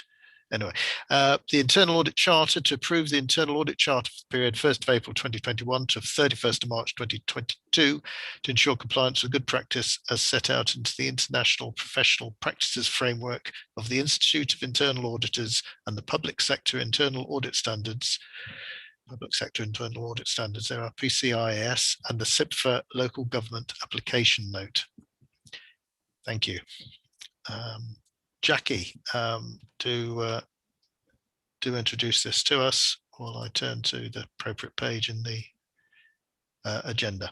Thank you. Thank you, Chair, and good morning, members. So this is the report for the Q1 plan and the internal audit charter. The objective of the planning process is to put us in the position to provide a well-informed, comprehensive annual audit opinion based on coverage of key business objectives and associated risk. For the 2021-22 internal audit plan, we have suggested and agreed with you as a committee a revised approach to annual planning, and this was presented to the committee in January 2021. The approach is to move to a quarterly planning, implementing a more flexible and agile approach to the planning process. Audit planning meetings will be held with relevant officers, and the plan for each quarter agreed with the Chief Finance Officer and Management Board prior to presenting to this committee. The focus of the Q1 plan for 2021-22 is very much on the auditable activities that were removed from the 2020-21 plan and the requirement for any grant determinations in relation to COVID-19. The Q1 plan was presented to Management Board on the 9th of March and is detailed on pages 121 to 122 of the report. Moving on to the internal audit charter, which is detailed on pages 123 to 126 of your report, the charter sets out the nature, role, responsibility, status and authority of internal auditing within Herefordshire Council and the scope of the internal audit work. There have been no changes to the charter since it was presented to the committee on the 5th of May 2020. Well, having said there were no changes, the only change is obviously in relation to reflecting the current date for the charter. I'm happy to take any questions, Chair. Thank you, Jackie. Looking at committee, Councillor Ginman. Yeah, just one sort of quick overall question. The effect of COVID on both your ability to do the audit and obviously on the council to function. Are you specifically now looking at both those effects in terms of how you report and what you're viewing and reporting on, and how that compares with what would have been the position in a previous year when there was no such interference? Thank you, Councillor Ginman. It's a very good question, and you're quite right. There has been an impact of COVID-19, both on the internal audit plan and obviously on the officer's ability to support in some of the audits. And we've been very mindful of that with the audits that we've completed during the last financial year. As you're aware, there has been some changes to the plan, but the changes that have been made to the plan have been replaced by audits that support the council in giving assurance around the COVID-19 grants funding that they've had to distribute, and also other areas in relation to COVID-19. So although we have removed some audits that we were intending to complete in the plan, the audits that have been replaced are still very much informing the assurance opinion that we will be able to give at the end of the financial year. I fully expect there to be some ongoing changes in relation to COVID-19. I know that we're all very optimistic that we'll see an end at some point, but obviously there will be continuing grant funding that will come through the council and requests for the council to carry out different duties. So that will impact. What we're hoping is that with the quarterly planning process, we'll be in a much better position to react to that, and also to keep you as a committee very much informed of changes that have taken place. And I know, having put this report together for the committee today, there is already a request for another COVID-19 grant determination, which will need to be completed prior to the next report that comes to you. But as we have always done, we will show that change in the progress report that comes to the committee.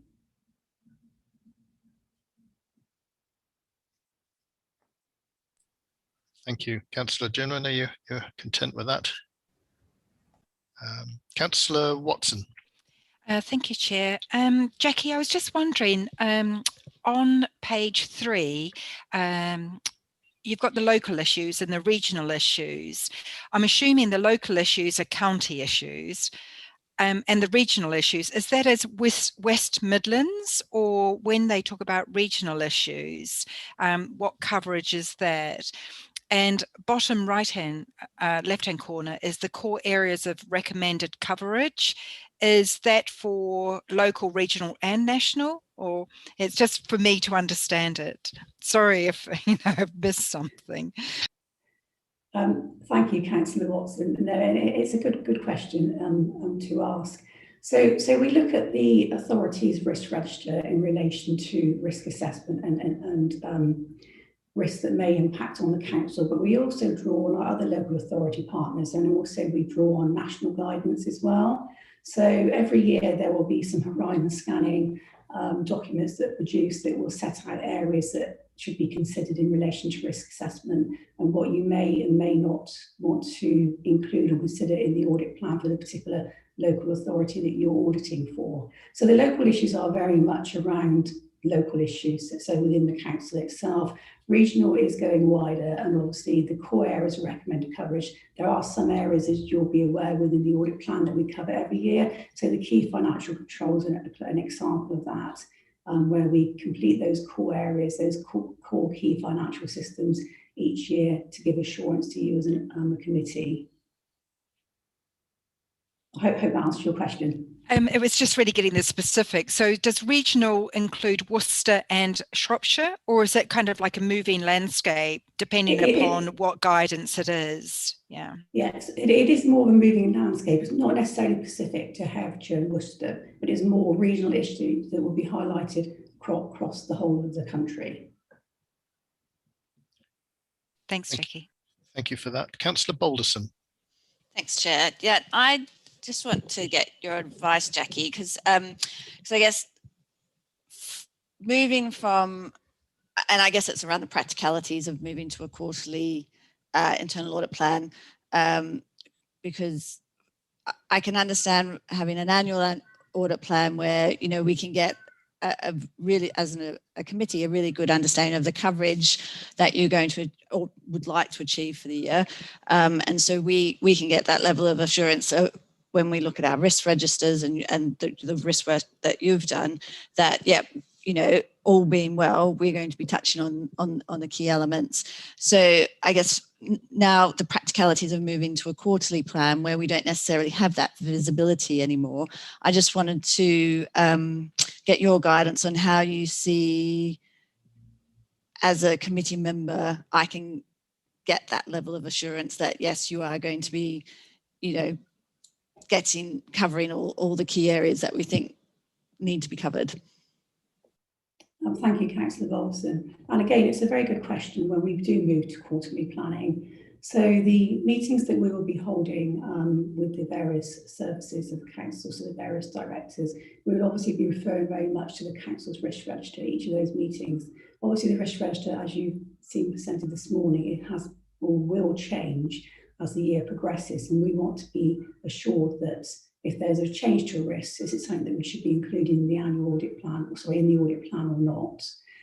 So there will always be that flexibility to adapt and change the plan, which we've always had. I think what you're asking for is how you have an oversight as a committee of what should be in the annual plan. So the proposal that I have is that the meetings that we've arranged in April with the various directorates is that we are hoping to produce an annual plan, which will be a backstop, but we will present to you each quarter the audits that we're planning to do in that quarter. What we can do, if you would prefer us to, is we could provide you with that list of audits. So the list of audits that have been identified to date, which may not be done in the next quarter, but may perhaps fall into, I'm very much expecting at the meetings to have an officer say to me, well, actually, this is something that perhaps we need to include, but the timing for this will be Q4 and not Q2. So we can reflect that and in a forward plan. And present that to you as well, if that would be helpful. Yeah, thank you. I think I would find that helpful because I don't necessarily want to get to Q4 and then go, oh, well, you know, I thought all these other things were really relevant and we then only have a quarter to then, you know, discuss that. So I'm not quite sure about the other members, but I think I would find that very helpful. Yeah. And I think you're right, it would be helpful. And also the discussions around the corporate risk register this morning have also been really helpful, because I have made some notes this morning about some of the areas that we certainly need to be discussing with directorates, whether it goes into the plan or not, but we certainly need to be discussing those areas. I think it's also helpful to have that forward look, so that you know, if questions come up, we can see that whether or not they are going to be areas for discussion in the if not the immediate future, then the near-term future, and that will also provide us with some assurance that these things are being covered. I was wanting to ask a particular question on page, I think page 8, EP 15, where you're going to do some work on climate change. And I note that you're looking to do a review of the obligations and processes around carbon management. And I just wondered if you'd like to comment on the capabilities and that SWAP has to do that sort of area of work, and also to ask Andrew Lovegrove perhaps to comment on whether he's satisfied that SWAP's the appropriate mechanism for doing work on processes around carbon management. It's not meant to be, it's not open as a criticism, it's just probing as to what we'd normally see as a SWAP being a finance and process audit organization, now looking at what is a fairly technical area. I would have imagined. Perhaps I'm wrong, but I warn you, I'm a mechanical engineer. Thank you, Councillor Shaw. And it's a very good point to make. You're quite right. As an internal audit function, we primarily focus on controls and processes.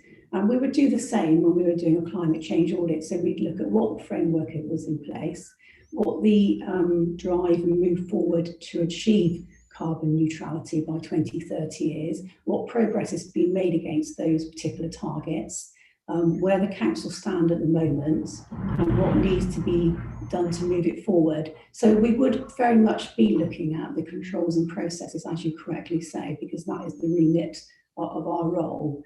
And obviously we will be talking to the officers who are involved in that and who will have the expertise around the actual systems that need to be put in place to achieve carbon neutrality by 2030. Thank you. Yeah. Chair, just to to respond to the query about are the swap the best place to carry out this work. I think they are, and I think that we need to remind ourselves that councils have two options in effect about their internal audit function. You either have it in-house or use an external partner. We've chosen to use an external partner, and one of the benefits that brings is that the external partner can bring in expertise across the whole of their organisation. So we benefit from SWAP able to bring in subject matter experts across the whole partnership, and all councils and customers of SWAP benefit from that. Because if we had an internal only function, then it would be quite difficult to ensure that we had the breadth of knowledge and experience that you'd expect the audit function to have. And I think, as Jackie has said, this is an evolving area on there, and SWAP are gearing up and have geared up to ensure that they can provide that expertise into that area. Thank you. Yes, it was by no means intending to suggest criticism. It was really asking, and opening up the opportunity for Jack to say within the organisation now, with the scope and the size of SWAP, that the skills in some of these emerging areas of interest for especially councils is something of benefit to us in using her as a body. Councillor Balderson, then Councillor Ginman, and then we'll have a quick break, I think. Thanks, Chair. Just carrying on from your questions around that climate change piece of work. Will that also be covering, because I appreciate that there's been quite a lengthy task and finish activity through the scrutiny committee on climate change, and some of their recommendations range from sort of process through to governance. So will you also be picking out some of those, the overall governance arrangements as well, or just getting a better understanding of that you were aware of that task and finish group and some of the recommendations that were coming out of that, and also getting a better idea of whether governance would be part of your scope? Thank you, Councillor Balderson. As you quite rightly say, the audit hasn't been scoped yet, and it will be scoped initially before the work starts. What we'd want to do is, in our background work, we'd want to see what has already been completed, as you say, what the task and finish group have agreed moving forward. And we will certainly want to include those actions within our audit scope to be able to give some assurance on progress against those actions. So the answer really is yes, that would be our background work first before we scope the audit with the relevant officer. Thank you. Councillor Ginman. Yeah, I was just going to add to Mr. Lovego's comment that the advantage of having SWAP seemed to me one of the things is that it's not just looking at Herefordshire Council, it's the fact that there is a comparative base. And I think sometimes, I think it's really important we take advantage of that. I do sometimes, there's a danger of too much inward looking and actually having a little bit of abrasiveness from, that's what's happening elsewhere, and novelty and idea. I'm all for SWAP injecting that where it feels it's able to do so. Sorry, Councillor Shaw, can I just come back on Yes, that, by all means. Thank you, Councillor Ginman, and that's really pleasing to hear. You will see from the progress report that was presented to you earlier that in fact we've just done a piece of work in relation to commercial properties and rents, which was actually requested by Herefordshire Council as part of the audit, looking to get some comparison of what other partners are doing. So you're quite right, we can draw on that experience.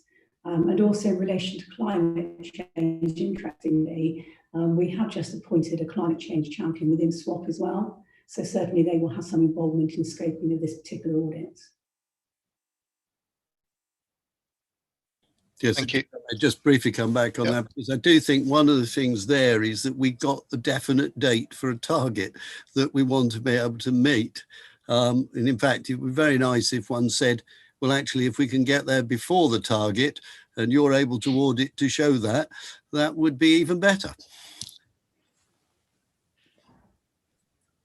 no pressure there then. Good.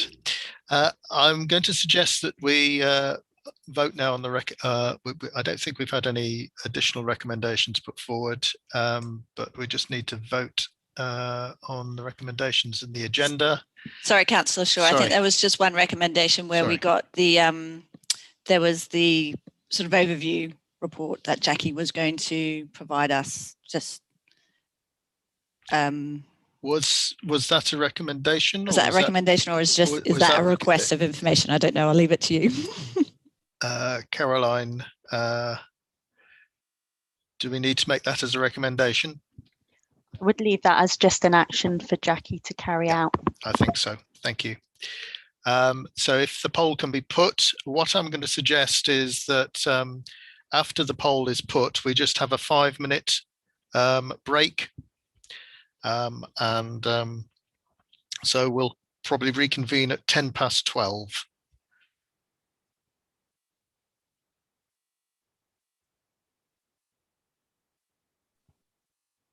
The voting number is still 6, Chair, and you may vote now.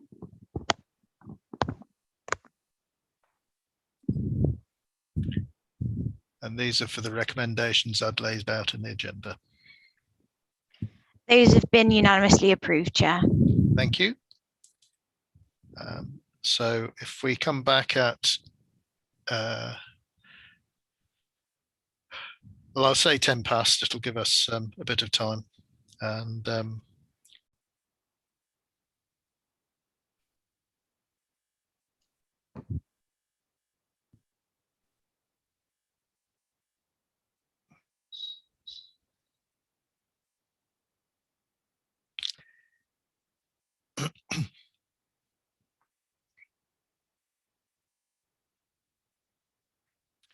right, thank you everybody and welcome back. Just so that I'm in line with the legislation, I should just zip around our committee members to ensure that they can hear and be heard. Councillor Balderson, can you hear me and see me? Yes, Chair, I can hear and see you.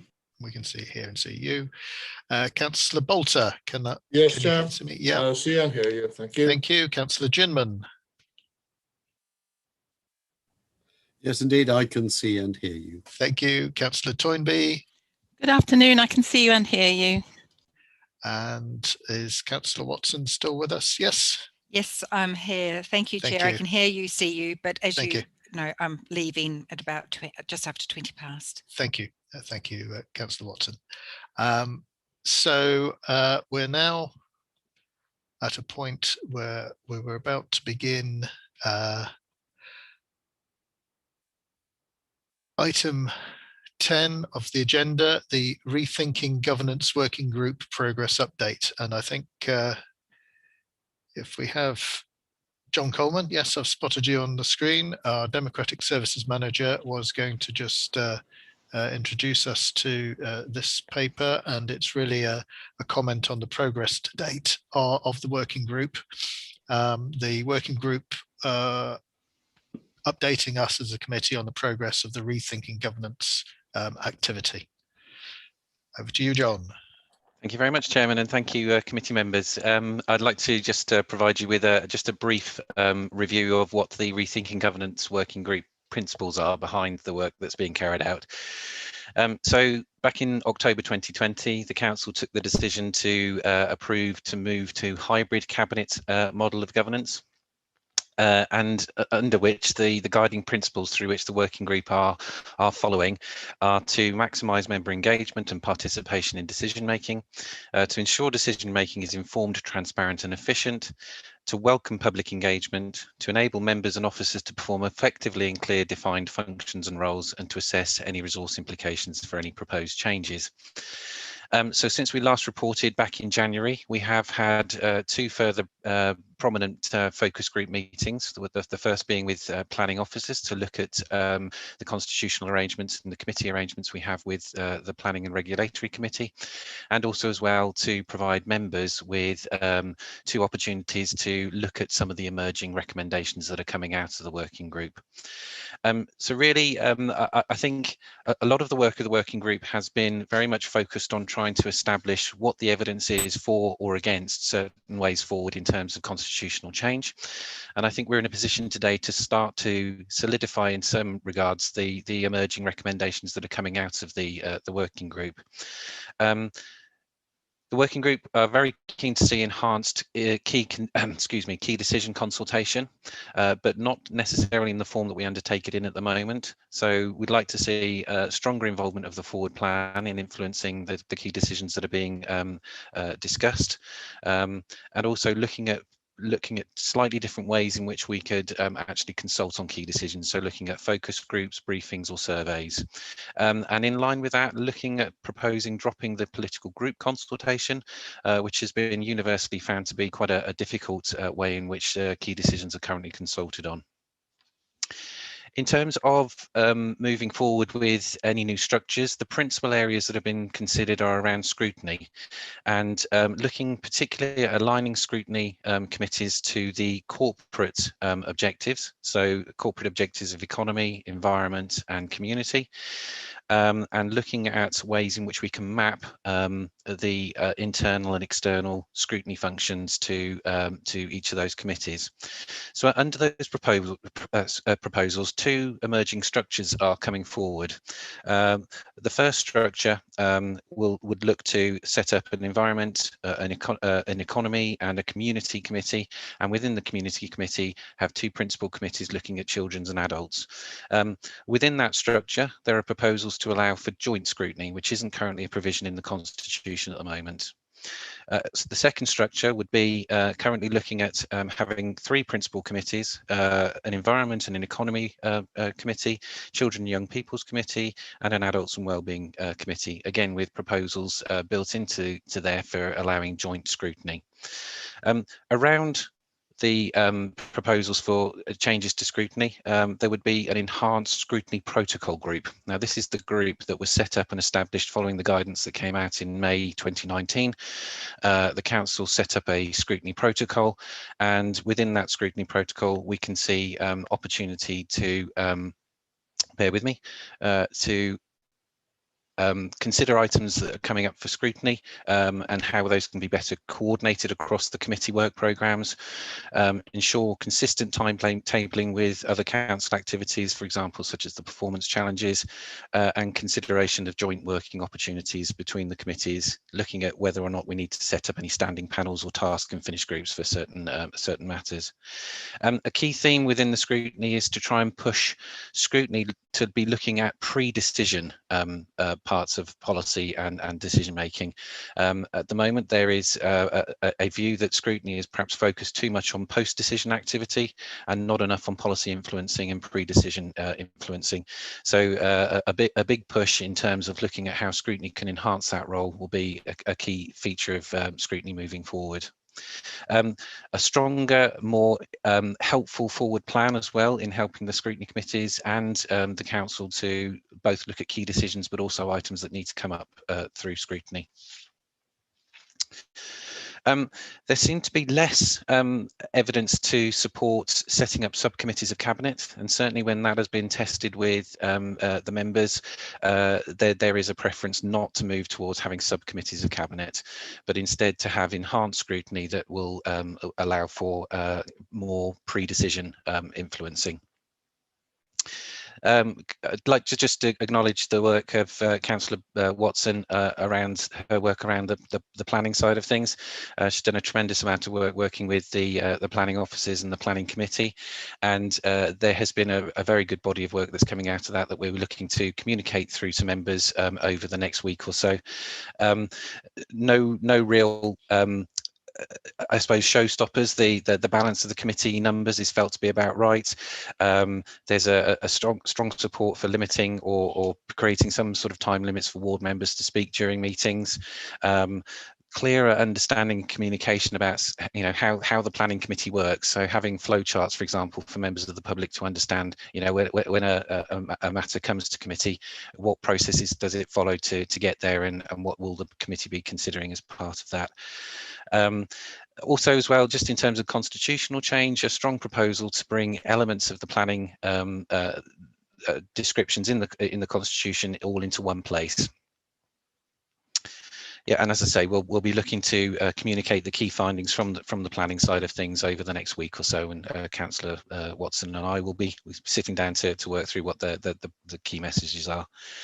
A very strong theme that has been developed over recent meetings has been to look at how we can improve public engagement with our committees, but also as well around public questions and so forth. So we want to look at improving the web presence so that members of the public can see just exactly how they can get involved with asking a question, say at council, or getting involved in scrutiny. The scrutiny web pages that are being developed are very much along that theme to try and ensure that we have greater involvement in our scrutiny, but also wider in our committees. So practical options that we're considering are increasing the publication timeline for reports going to committee. Currently, we have a legal requirement to publish reports 5 working days in advance of a committee, but we're giving some thought to increasing that time to between 7 and 10 working days. That will have a knock-on effect as well to allowing members of the public to potentially have a longer time frame to be able to ask questions. The working group have also been quite forensic in looking at the criteria that allow members of the public to ask a question, and at the moment I would say the broad feeling is that the number of criteria and the criteria themselves aren't as helpful as they could be at encouraging members of the public to ask questions at the committee. And in addition to that, could there be additional ways in which members of the public could, perhaps ask questions of, say, the cabinet or cabinet members? So looking at potentially having ways and options to be able to enhance that more free-flowing questioning of cabinet members or committee members. I think it's fair to say that the recommendations are solidifying, and I take my hat off to Councillor Balderson in particular, who's brought those recommendations together in amongst evidence that hasn't really delivered a very strong consensus in many instances. So I say congratulate Councillor Balderson on pulling together some good recommendations in the face of evidence not necessarily showing a clear indication or strong direction one way or the other. So yeah, the next step is hard work through April to make sure that those recommendations are finalised, communicated as broadly as possible to members, and I think I'll leave it there. Thanks very much, John. Yes, a huge debt of gratitude will be owed to a hand by the many to the few when this is delivered to council, and I echo that. I've got Councillor Ginman with his hand up. Just before I ask him to speak, could you just confirm that there's no, well, an open question really, are there any external committees or groups that need to make decisions which might impact on the current timetable? Are we happy that all other parties, as it were, to the party are going to be delivering to the timetable? You're nodding, so I'm presuming there should be no external hold-ups which will hold up our delivery. At the moment, no. We are one key area of interdependency will be around the independent remuneration panel. So, as part of the work that the governance, the Rethinking Governance Group have been looking at, is whether or not there are different ways in which you could incentivise members to stand, for example, on task and finish groups. So we will need to have an independent remuneration panel meet and review the various bits of evidence. We're currently looking at recruiting independent panelists. We've got a number of inquiries set up with prospective panel members, but at the moment the panel isn't quorate. So we are looking very closely at how we can bring that panel together.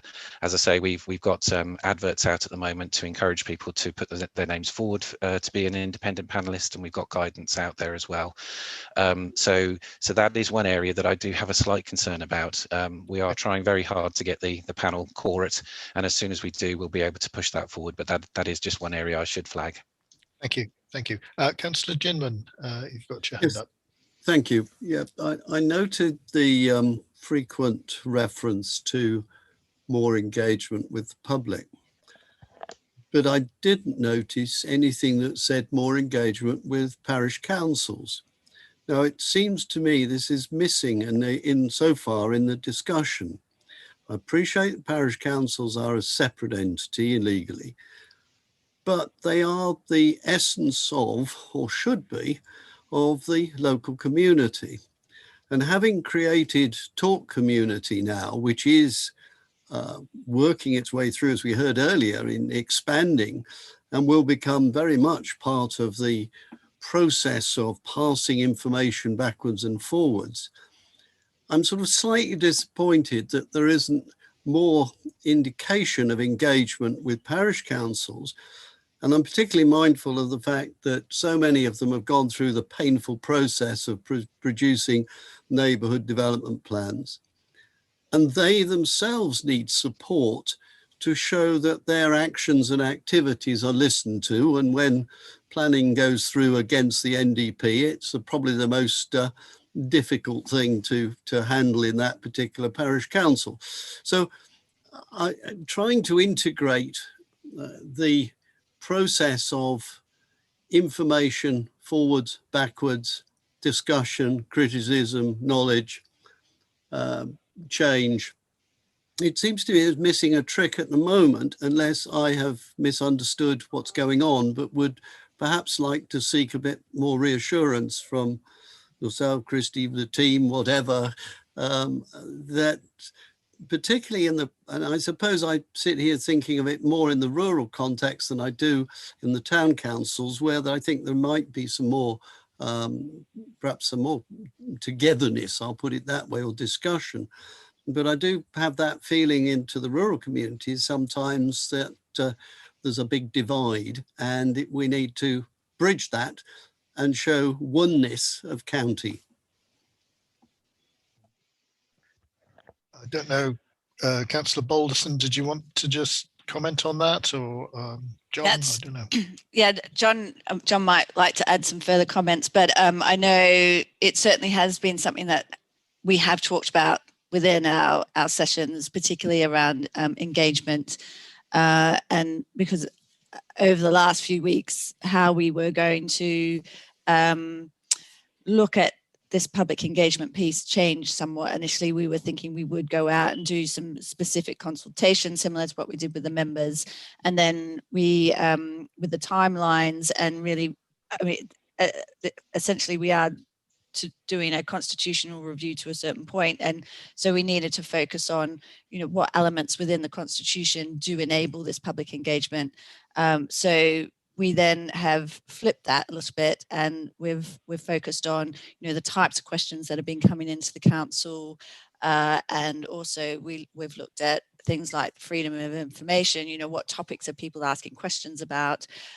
So we've been taking it more of a general point of view, but it certainly is something that has been raised. And I think one of the elements that is coming out of this is we're probably, as a group, a lot of our recommendations are probably going to be steering towards operational improvements and effectiveness, as opposed to real hard constitutional changes. There will be some constitutional changes because, if we're recommending a change in scrutiny structure, then that will have a constitutional impact. But there are a number of more operational and effectiveness recommendations coming out of it. And, this could be an element that we delve into a little bit more, but John might have some further comments on that. Yeah, absolutely. I'd agree with what Councillor Balderson has said. This is the council's constitution, and we are focusing very much on trying to improve and strengthen the engagement that we have, not just with parish councils, but with members of the public as well.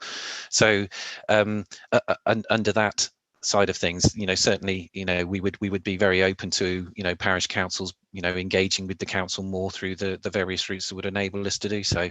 Quite a prominent example is coming up fairly soon, actually, where 2 parish councils have asked for scrutiny to have a look, for example, at the road repairs around Foundhope. So there is that engagement through our committee process that would be open to them. But just in terms of broader engagement with parish councils, I'd be certainly very open to looking at how we could look at that, further as part of the work. Thank you. I do think that it creates that connection to the local area. I mean, people are passionate about their area in which they live. They're more likely to react to parish council and talk to, but there's a feeling that parish councils are a bit powerless. I think if there could be a better engagement, it would give more strength to the parish council, and that would actually help with the feeling of engagement with that body as well. So it has a double benefit. If I may just come back on that, Chair, we did speak yesterday in the Rethinking Governance Group meeting, when before COVID hit, the Cabinet were taking some of their meetings out to places like the Golden Valley and to Leominster, and the engagement that was held during those meetings, albeit they were formal Cabinet meetings, but the engagement that was had in and around those meetings was really positive and constructive. So that's certainly something that the Rethinking Working Group talked about yesterday, and would like to try and explore ways in which that could be sort of capitalised on. So clearly we're in a bit of a holding pattern at the moment with COVID-19, but I think it's likely that those ways of working are going to be promoted more rather than less. Thank you for that. Yes, I'm just wanting to move on to recommendations then. The agendaed recommendation is that the committee comment on the progress state of the working group. I just wondered if we wanted to add that we very much appreciate where the working group have got to at this point, but would raise a concern or that parish councils should be considered, and the role that they play might be considered further by the working group. Is that something that I'm looking to Councillor Ginman? I'd be very happy. I think I'd simply put it in request that they consider ways to ensure that the governance structure does not inhibit, but actually enhances the ability for greater opportunity to consult and pass information both ways. I think that's what I'm trying to seek to get. I think that's a better wordsmithing than I was coming up with. Caroline, if we can move to the vote then.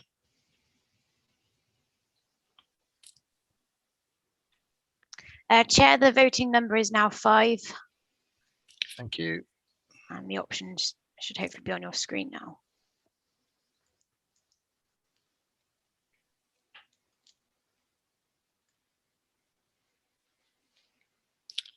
I'm getting the hang on. I'm getting the there we are. That's better. Sorry. Yeah, and those have all been unanimous, Chair. All votes are in. Yep. Thank you. That's excellent. If we can move to item 11, Local Government Association Model Code of Conduct. I think Kate Charlton, our Interim Head of Legal Services and Monitoring Officer, will speak to this.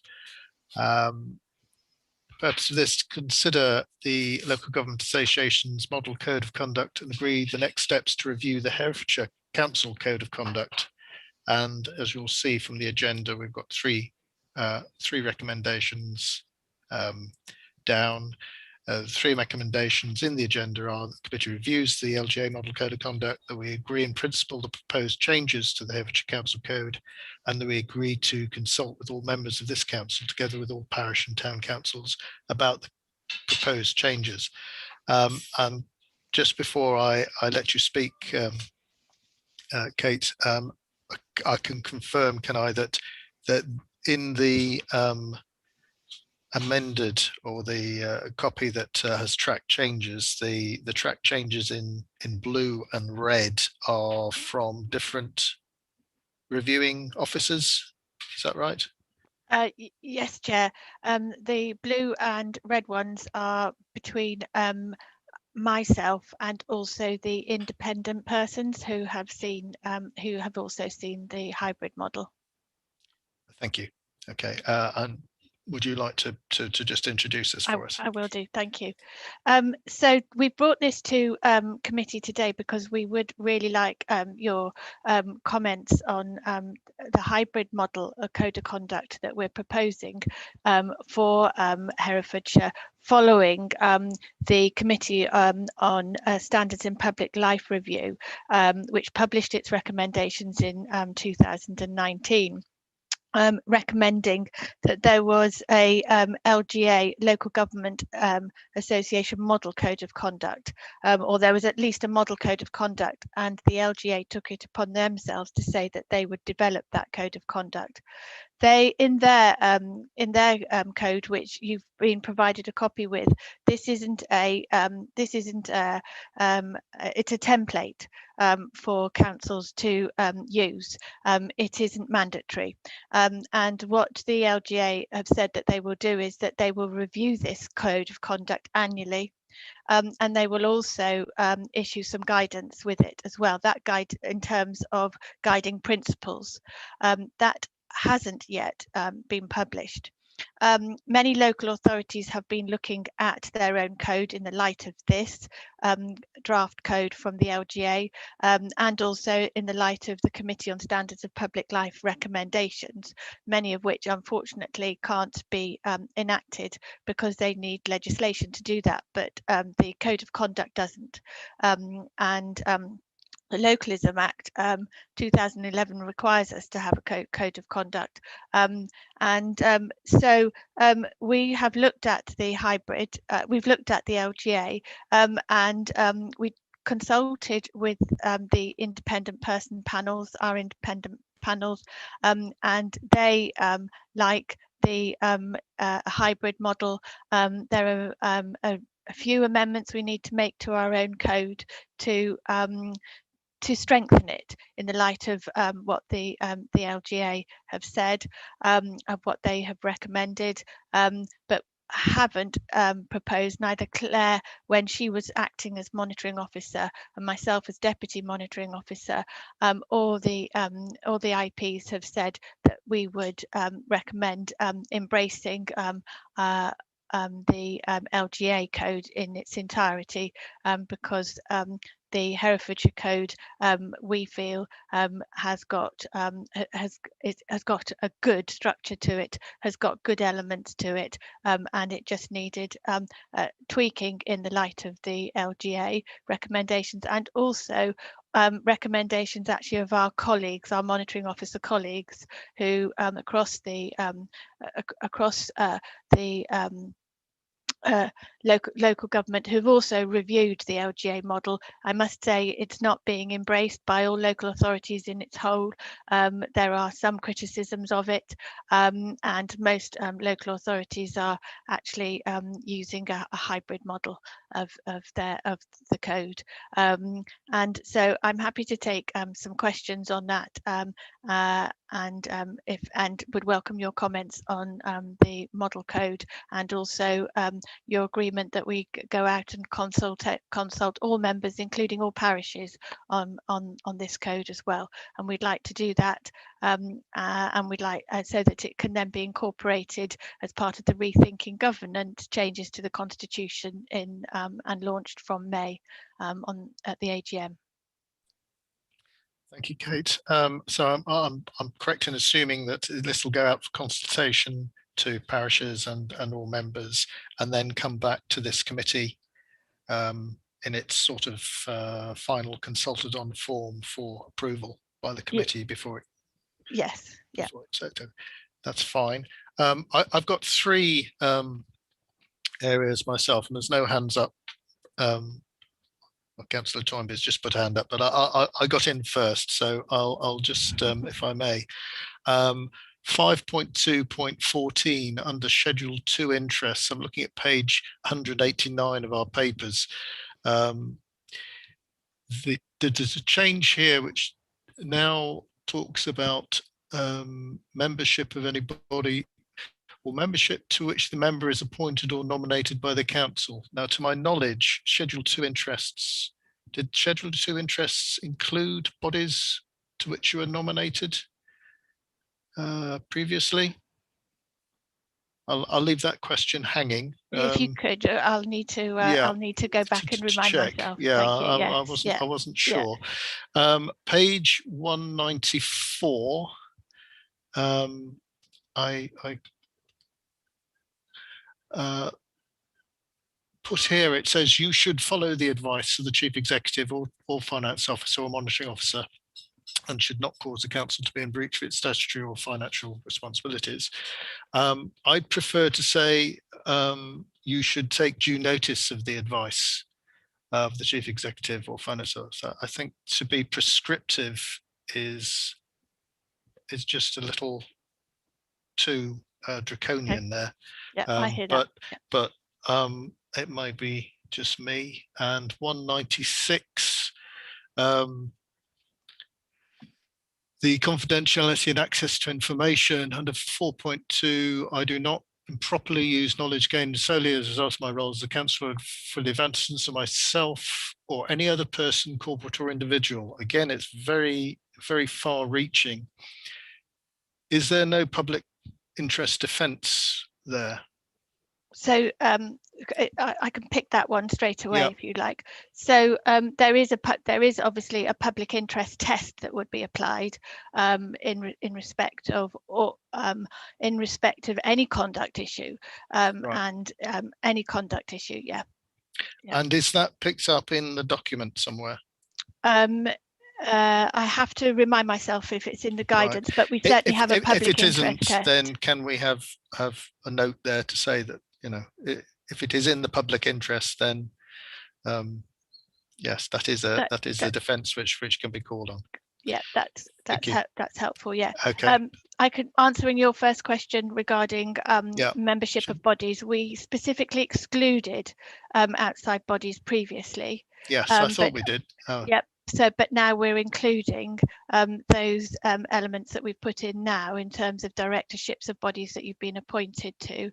There have been a number of recent high-profile governance failures in Croydon and in Nottinghamshire, dealing with outside bodies and where they are owned by the council, and in terms of breaches and governance failures, and recently we've also, Claire and I've also shared guidance to all members regarding issues of predetermination and bias, and those cases are much more prevalent, more so now in local government than ever. So, and they will come about where you are on a directorship, where you're director of an outside body, and if you are a director of a corporate body, in any event, your first responsibility on the corporate body is to the company, and then there's a conflict with your responsibilities as a councillor.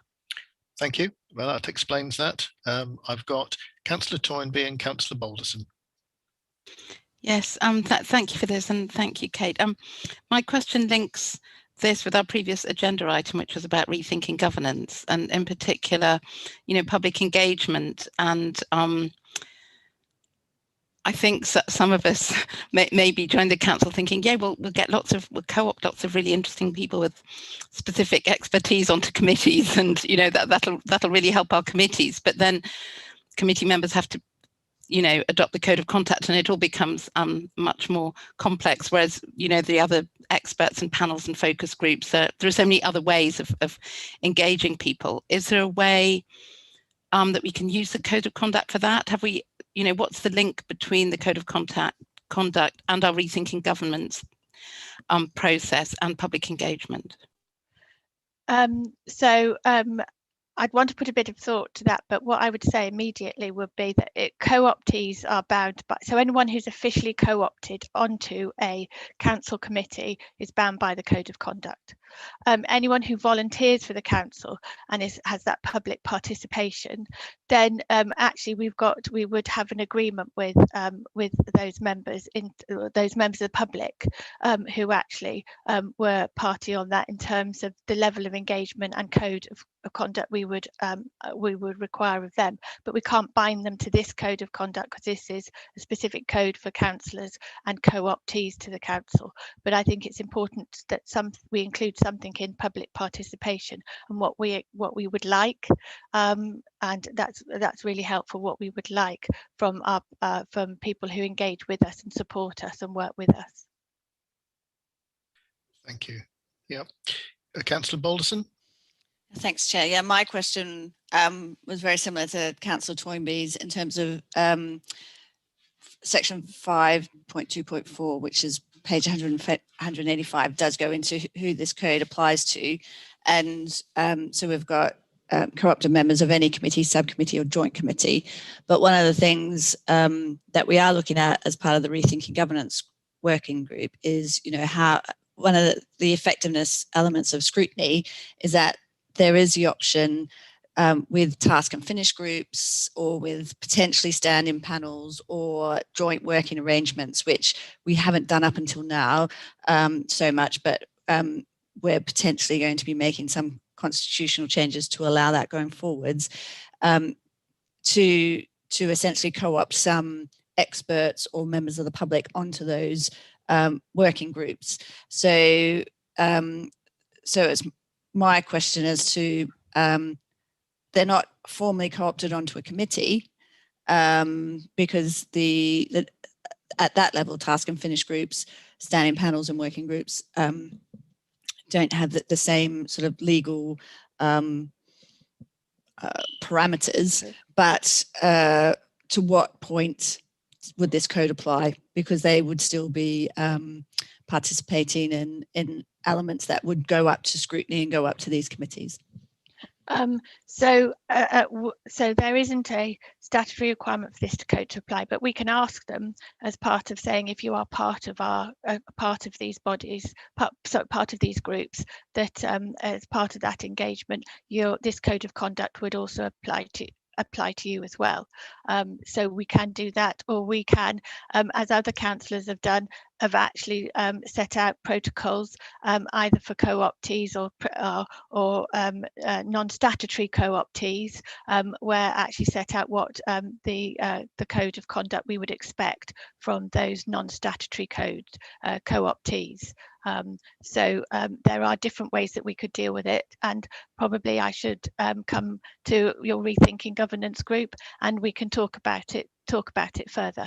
But it's an interesting point and one worth working through further.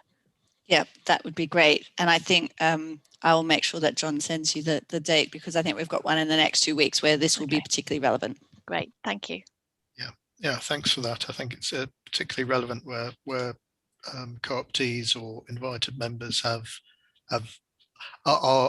co-opted or invited because they have particular interests or particular membership of particular groups with specific interests, but where they are inputting towards policy or inputting towards the formation of a strategy, then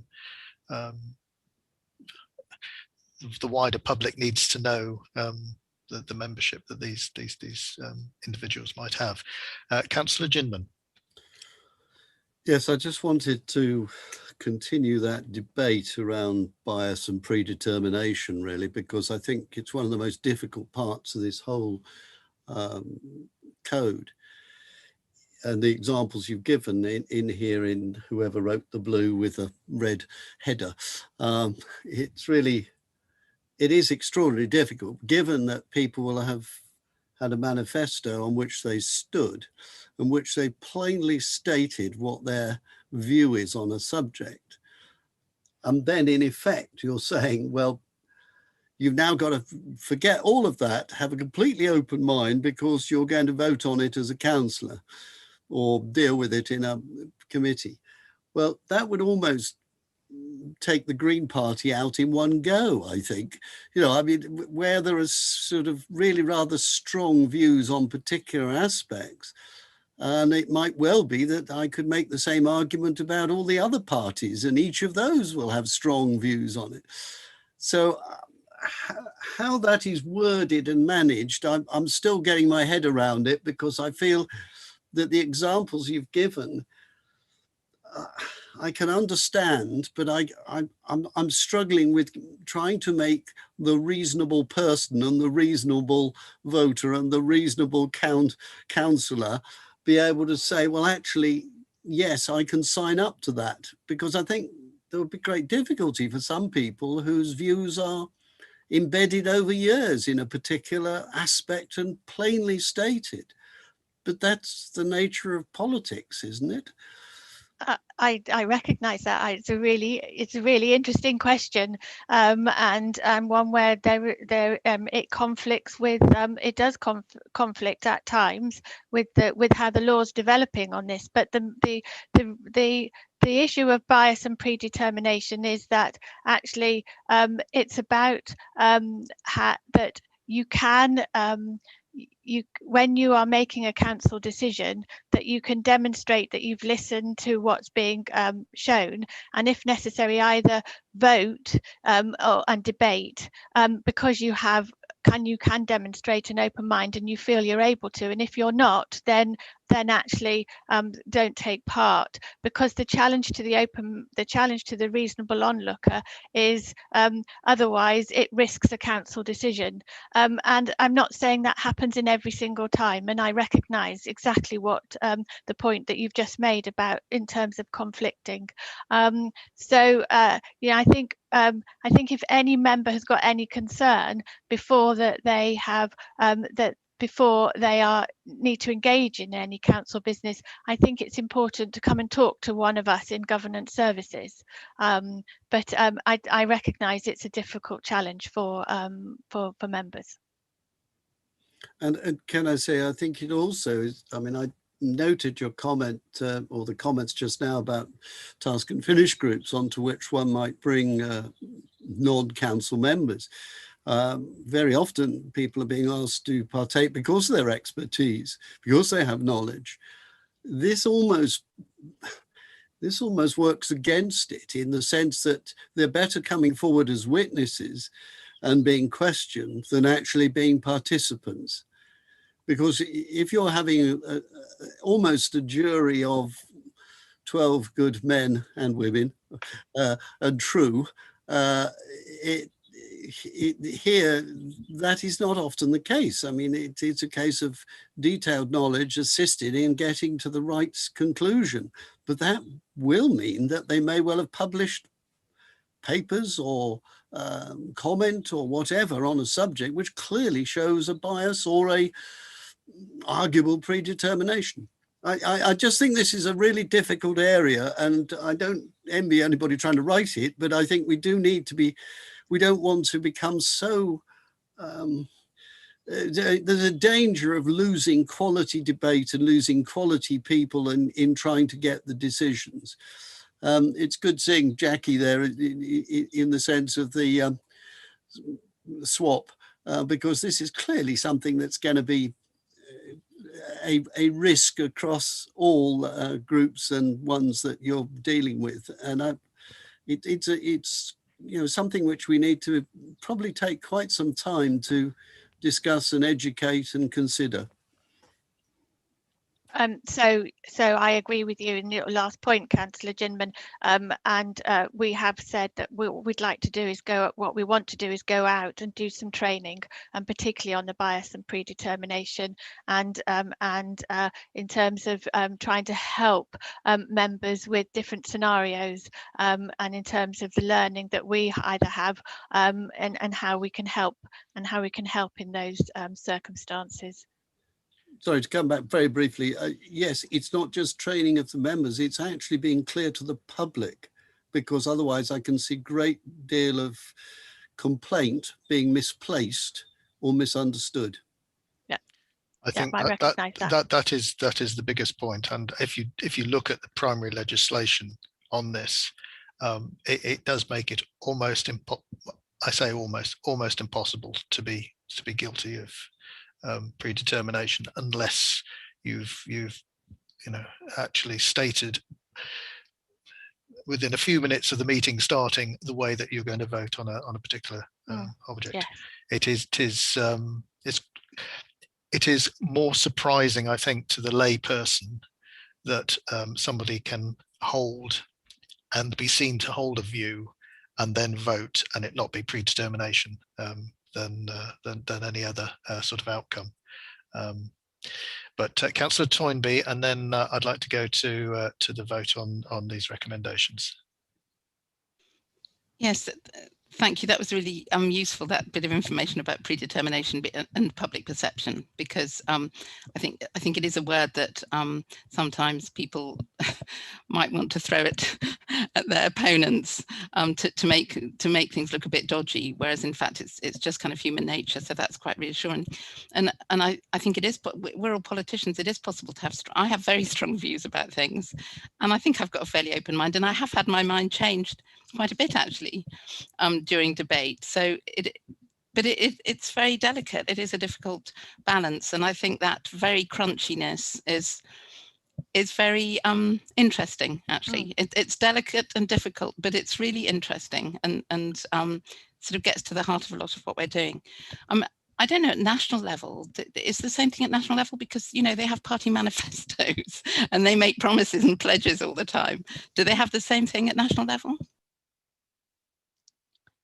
I'm not aware in terms of a national level politically, but I do know in terms of where other local authorities and colleagues are picking up issues, challenges of bias or predetermination, but it is a growing trend, shall I say, but that's why we wanted to get some clear guidance, some clear messaging out previously particularly on the transport, that it's actually, as Councillor Shaw has said, it's actually at the moment you come to vote, you've got to be clear in terms of that if you have previously articulated a different view, that at the moment then when you come to vote that actually you want to vote in a different way, or you want to vote in the way a different way that you've articulated that during the debate. Could I just come back very, very quickly?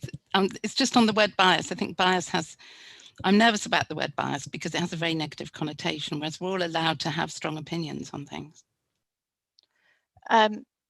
If I may, Chair, the bias it's a legal term, so there is it's how the law implies actual bias and implied bias, and it's a legal definition. But I recognise that, and we might helpfully be able to relook at how the wording that we apply. Thank you. If we can move to the vote then on the three recommendations as put in the agenda.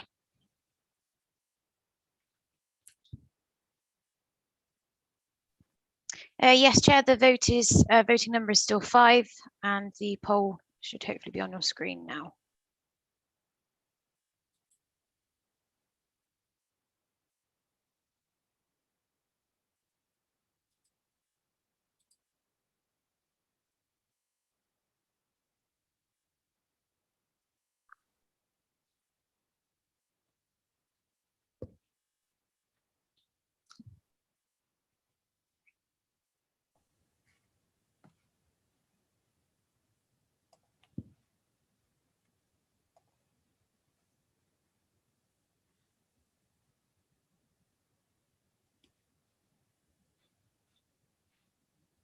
Has that?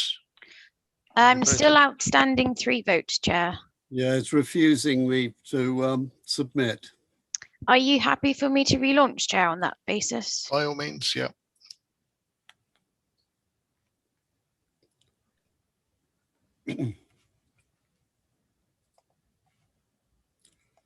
That's better. That's all votes in, Chair, and that's been unanimously accepted again. Thank you. I'm conscious that it's almost 1 o'clock, and I'd need to ask committee to extend the meeting. Can I suggest that we go no further than 1:30? I think that will give us adequate time to complete all the other items on the agenda. Is by nod of head or grimace, thumbs up, fine, thank you. We'll extend the meeting, Caroline. And thank you, Kate, for that. We're now looking at item number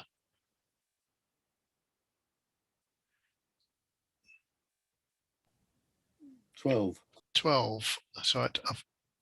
I need to move a different page. Item number 12, the Committee Effectiveness Review Working Group Report. And our very own Christy Balderson, Captain Christy Balderson, chairperson of the working group, is going to provide an introduction to this. The purpose, just to remind you and people at home, to consider the report of the working group on the effectiveness of the committee. And our recommendations will be that the committee comments on the effectiveness review carried out by the working group, and that the Rethinking Governance considers the outcome of the effectiveness review as part of their work in connection with the enhanced hybrid cabinet model. So, Christy, if you, Councillor Balderson, sorry, yep, if you'd like to, no problems, Chair.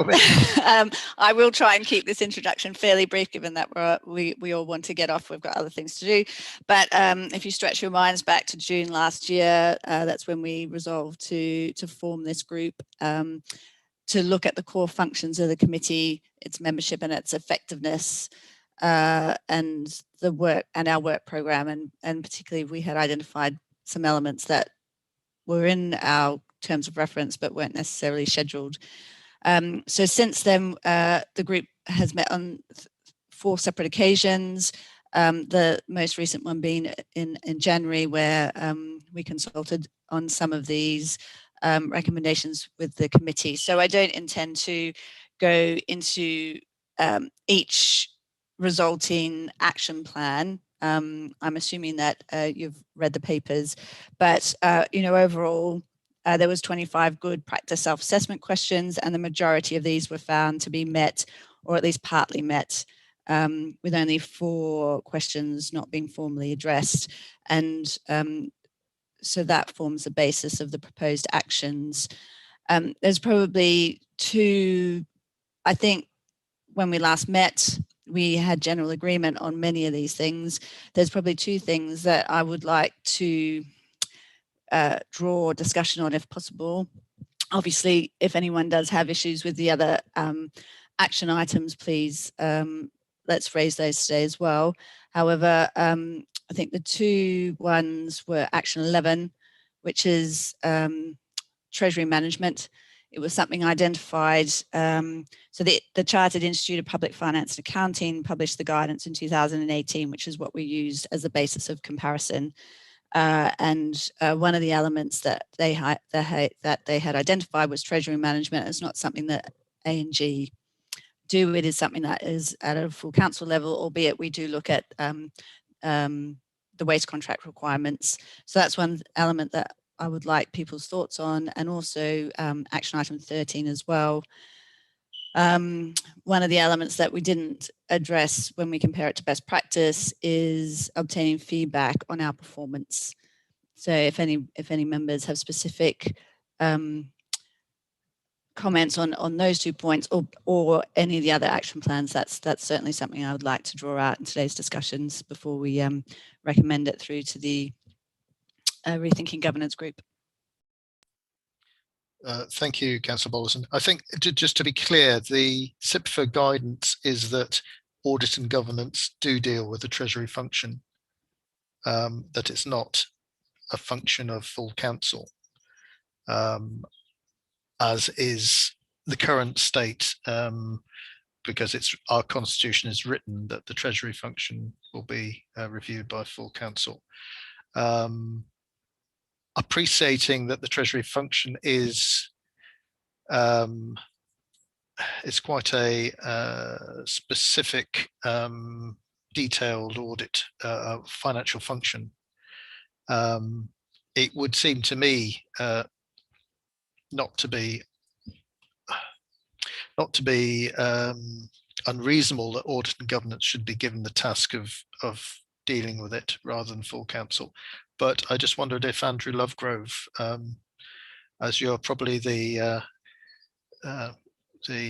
guru, as it were, of this particular topic amongst us, whether you'd like to comment, or indeed Jackie Gooding. Chair, I'm very happy to pick this up in the first instance. As we've just mentioned, Treasury management is a complex area for local authorities, and the sums involved are quite significant going through there. And that's one of the reasons why I ensure that we have an annual session with our external advisor for Treasury management to brief all members. That's normally just in front of the audit process, so it's fresh in people's minds on there. I'm entirely in your hands as to where you think that's most appropriate for council to consider, or whether it's for audit and governance. My personal view is that we need to make sure all members have a good understanding of the Treasury management arrangements for the council. That is part of their role in setting the budget, to understand exactly how we're funding the council's activities.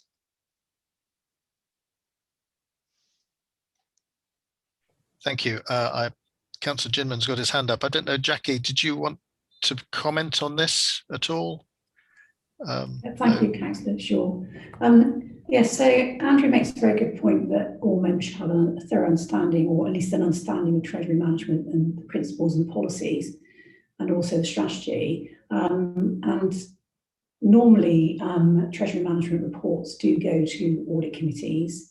And as Andrew has said, there's normally a training session prior to the report going to the audit committee for members to go through changes to policy, changes to strategy, what that might mean to the council moving forward, as well as obviously a report on the current status of the Treasury management function.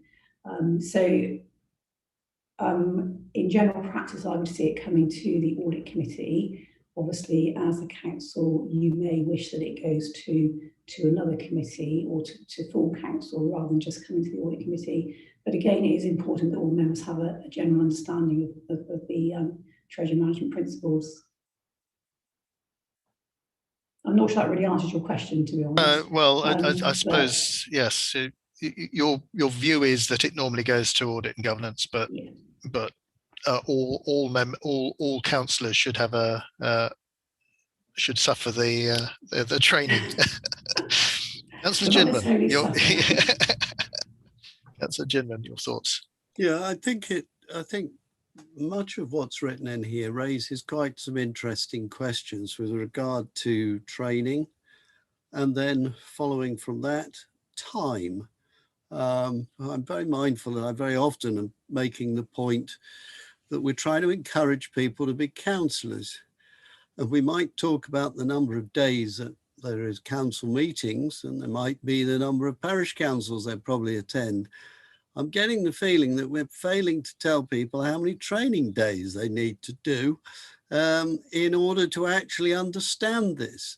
And I think if you get on to Audit and Governance Committee, there is a reasonable expectation. Indeed, the suggestions in here as to the main core skills and specific skills, well, I think by the time I've done the Open University course in it, I will be well qualified to be able to be on the committee.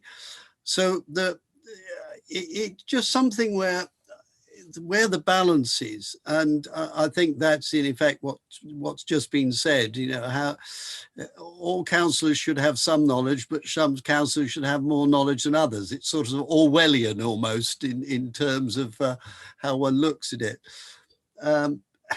But it does seem that as we get more and more specialised, and this is true in life in general, in all sorts of areas, the idea that anybody's going to actually understand it all is becoming pretty well impossible. Therefore, if a committee needs particularly training up in order to understand it, that should mean that they ought to also then be making the decisions about it, but they should also be able to explain it to others as a consequence. So we're more inclined to the view that it's sensible that audit and governance takes responsibility, but all councillors might well want to question some of the basis on which that's done. And I think that will fit with other committees in other areas. And I think it's an important thing to look at, you know, where the amount of training, the amount of knowledge, the amount of ability to handle it, all that's required in the X 100 pages that comes up for each of these sorts of meetings. It is important that we try to get this right, get the balance so that we can encourage people to be councillors. Thank you. Yeah. Councillor Toynbee. Yeah, thank you, Councillor Balderson, for all your work on this, a very complete effectiveness review. And it's so important that we review our effectiveness. I was just thinking in terms of, yeah, I was sort of surprised that it's monitored by Cabinet and full council at first, and then I could sort of see the reasoning behind that. And I suppose it raises questions about exactly what sort of, you know, what is monitoring, what is oversight, and what is scrutiny, and being really clear about the various different, what we're actually doing when we're having something reported to us. Because we're always told that audit and governance isn't a scrutiny committee. So how does it fit in with all that? How would it fit in with all that?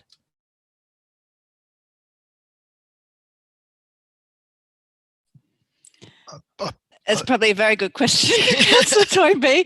And I think that's certainly something that we've identified as part of our rethinking governance work, is that, I mean, it is an element, it is one of the actions, proposed actions in here that, you know, there is more training for, sorry, Councillor Chinman, but I think there's a general, we were surprised at perhaps the lack of governance understanding amongst the 52 now councillors.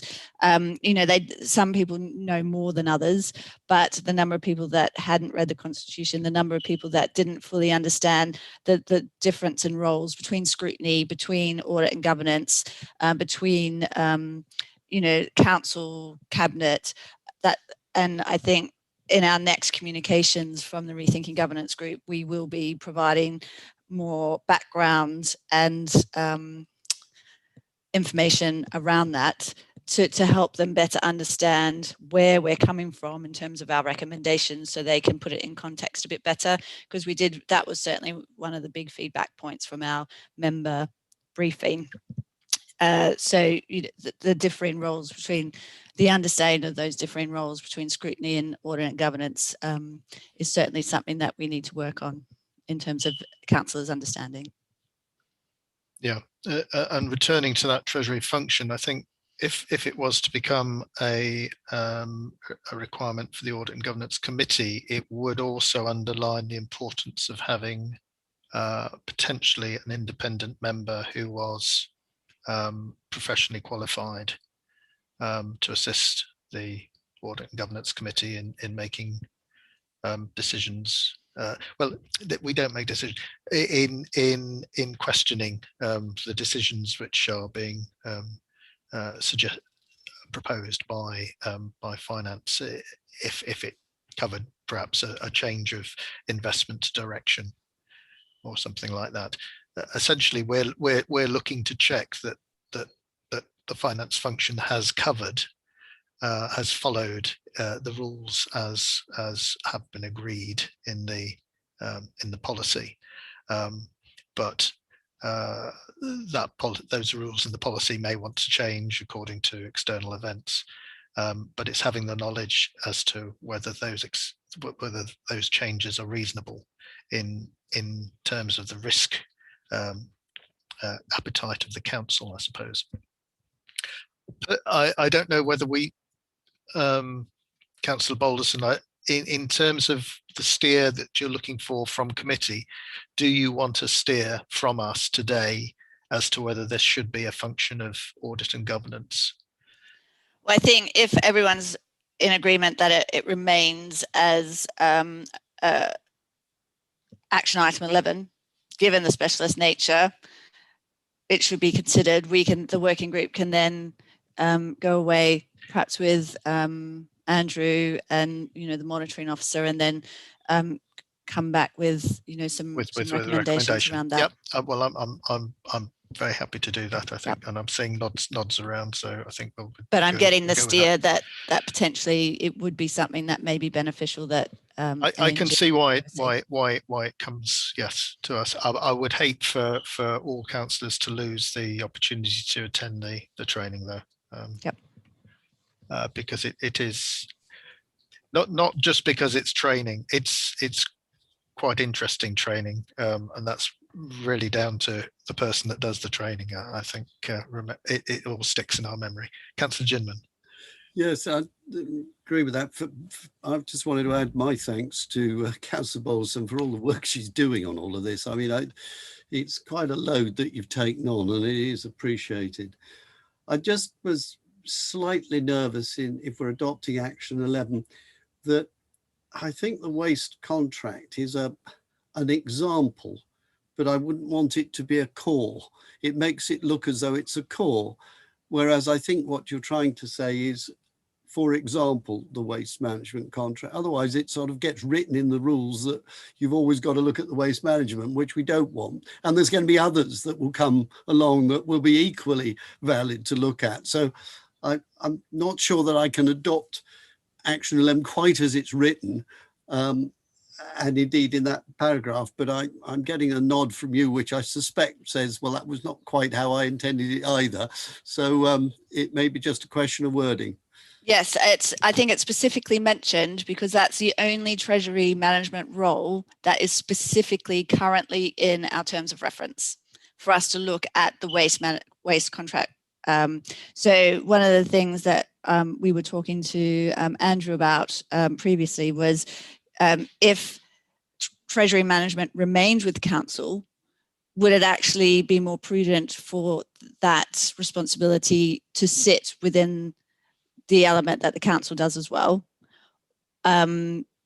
Or is it still legally, does it still need to sit with us? So that was one of the reasons, because it is the only thing that's specifically in our terms of reference at the moment in relation to Treasury management.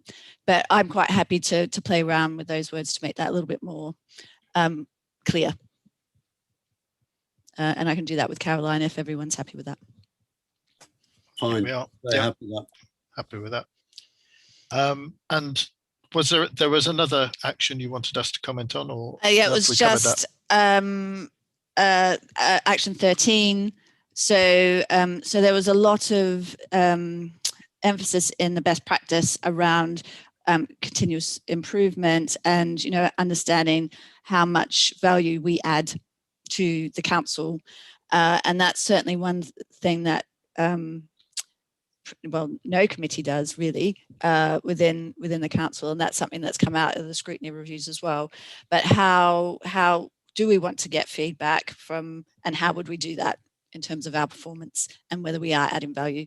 So it was just ideas and thoughts on that. Well, it's probably not a popularity poll, is it? It's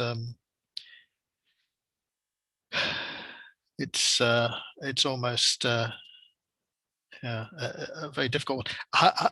Is it possible to look at how other authorities, and I'm perhaps looking at Jackie here, other authorities measure their committees and if they do that and how they feedback that value? Is Jackie aware of any work that's been done on that?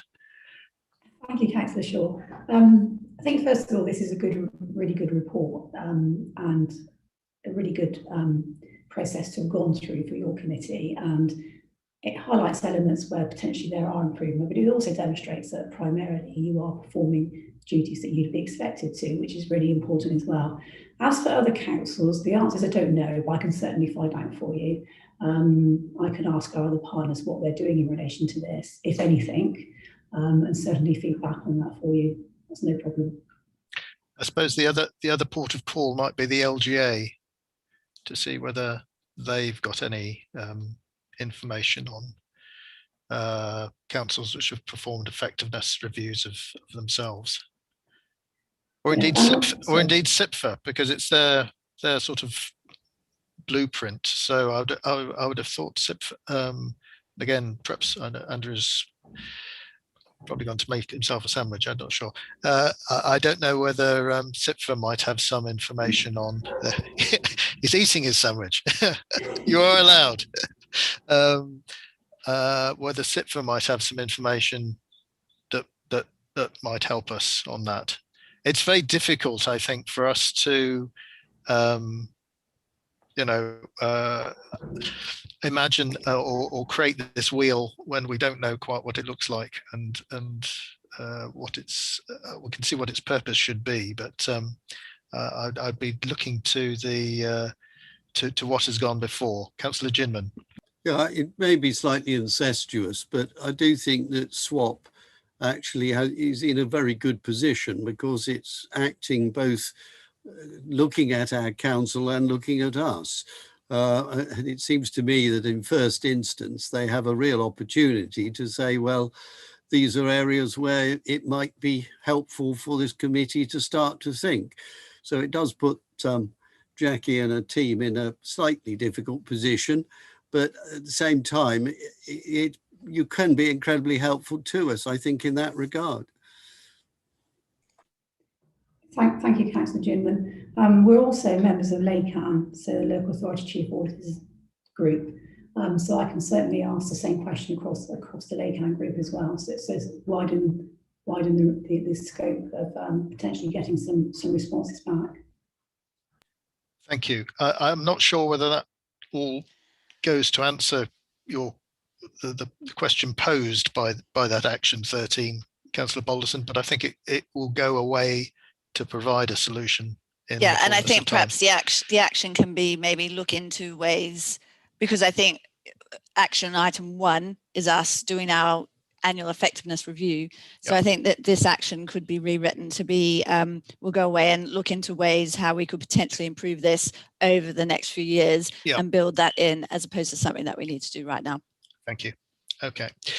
So can I take then the vote on the recommendations as laid out in the agenda?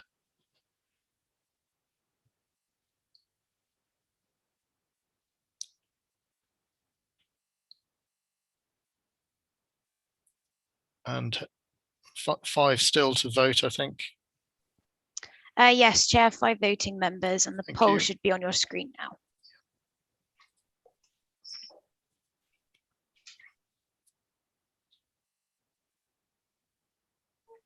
All votes are in, Chair, and those have been unanimously accepted as well. Thank you.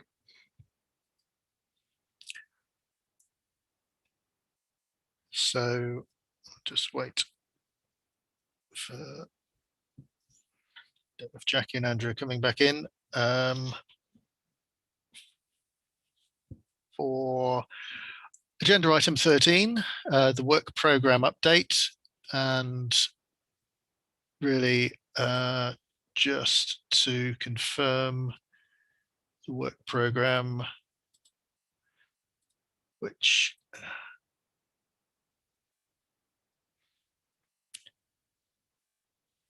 is on screen now, on my screen. Any comments on the work programme? No.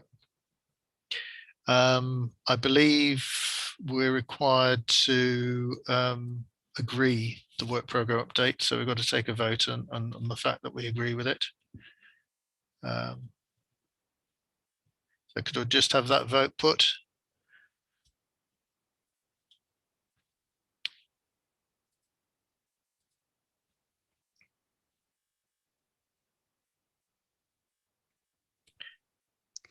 All votes are in, Chair, and those have been unanimously approved as well. Thank you. Item number 14, we have the meeting dates for 2021-22. Like most others here, I haven't bothered booking any holidays just yet. So these dates are pretty much free in my diary. And any comments? Those are not on the public website. Are they not? Item No, they're 14. on the agenda, but they're not in the pack. Ah, that's where it is. So if you go back to the very beginning.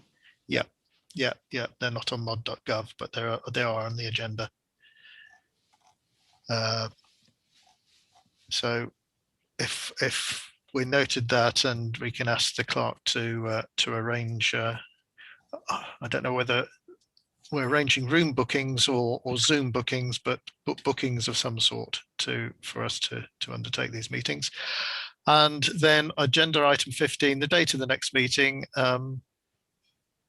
is in 10 days time on the 26th of March 2021 at 10:15 a.m. And we will have no pre-agenda meeting before the papers are released for that meeting. Thank you very much. I think that's the end of the meeting at 13:24.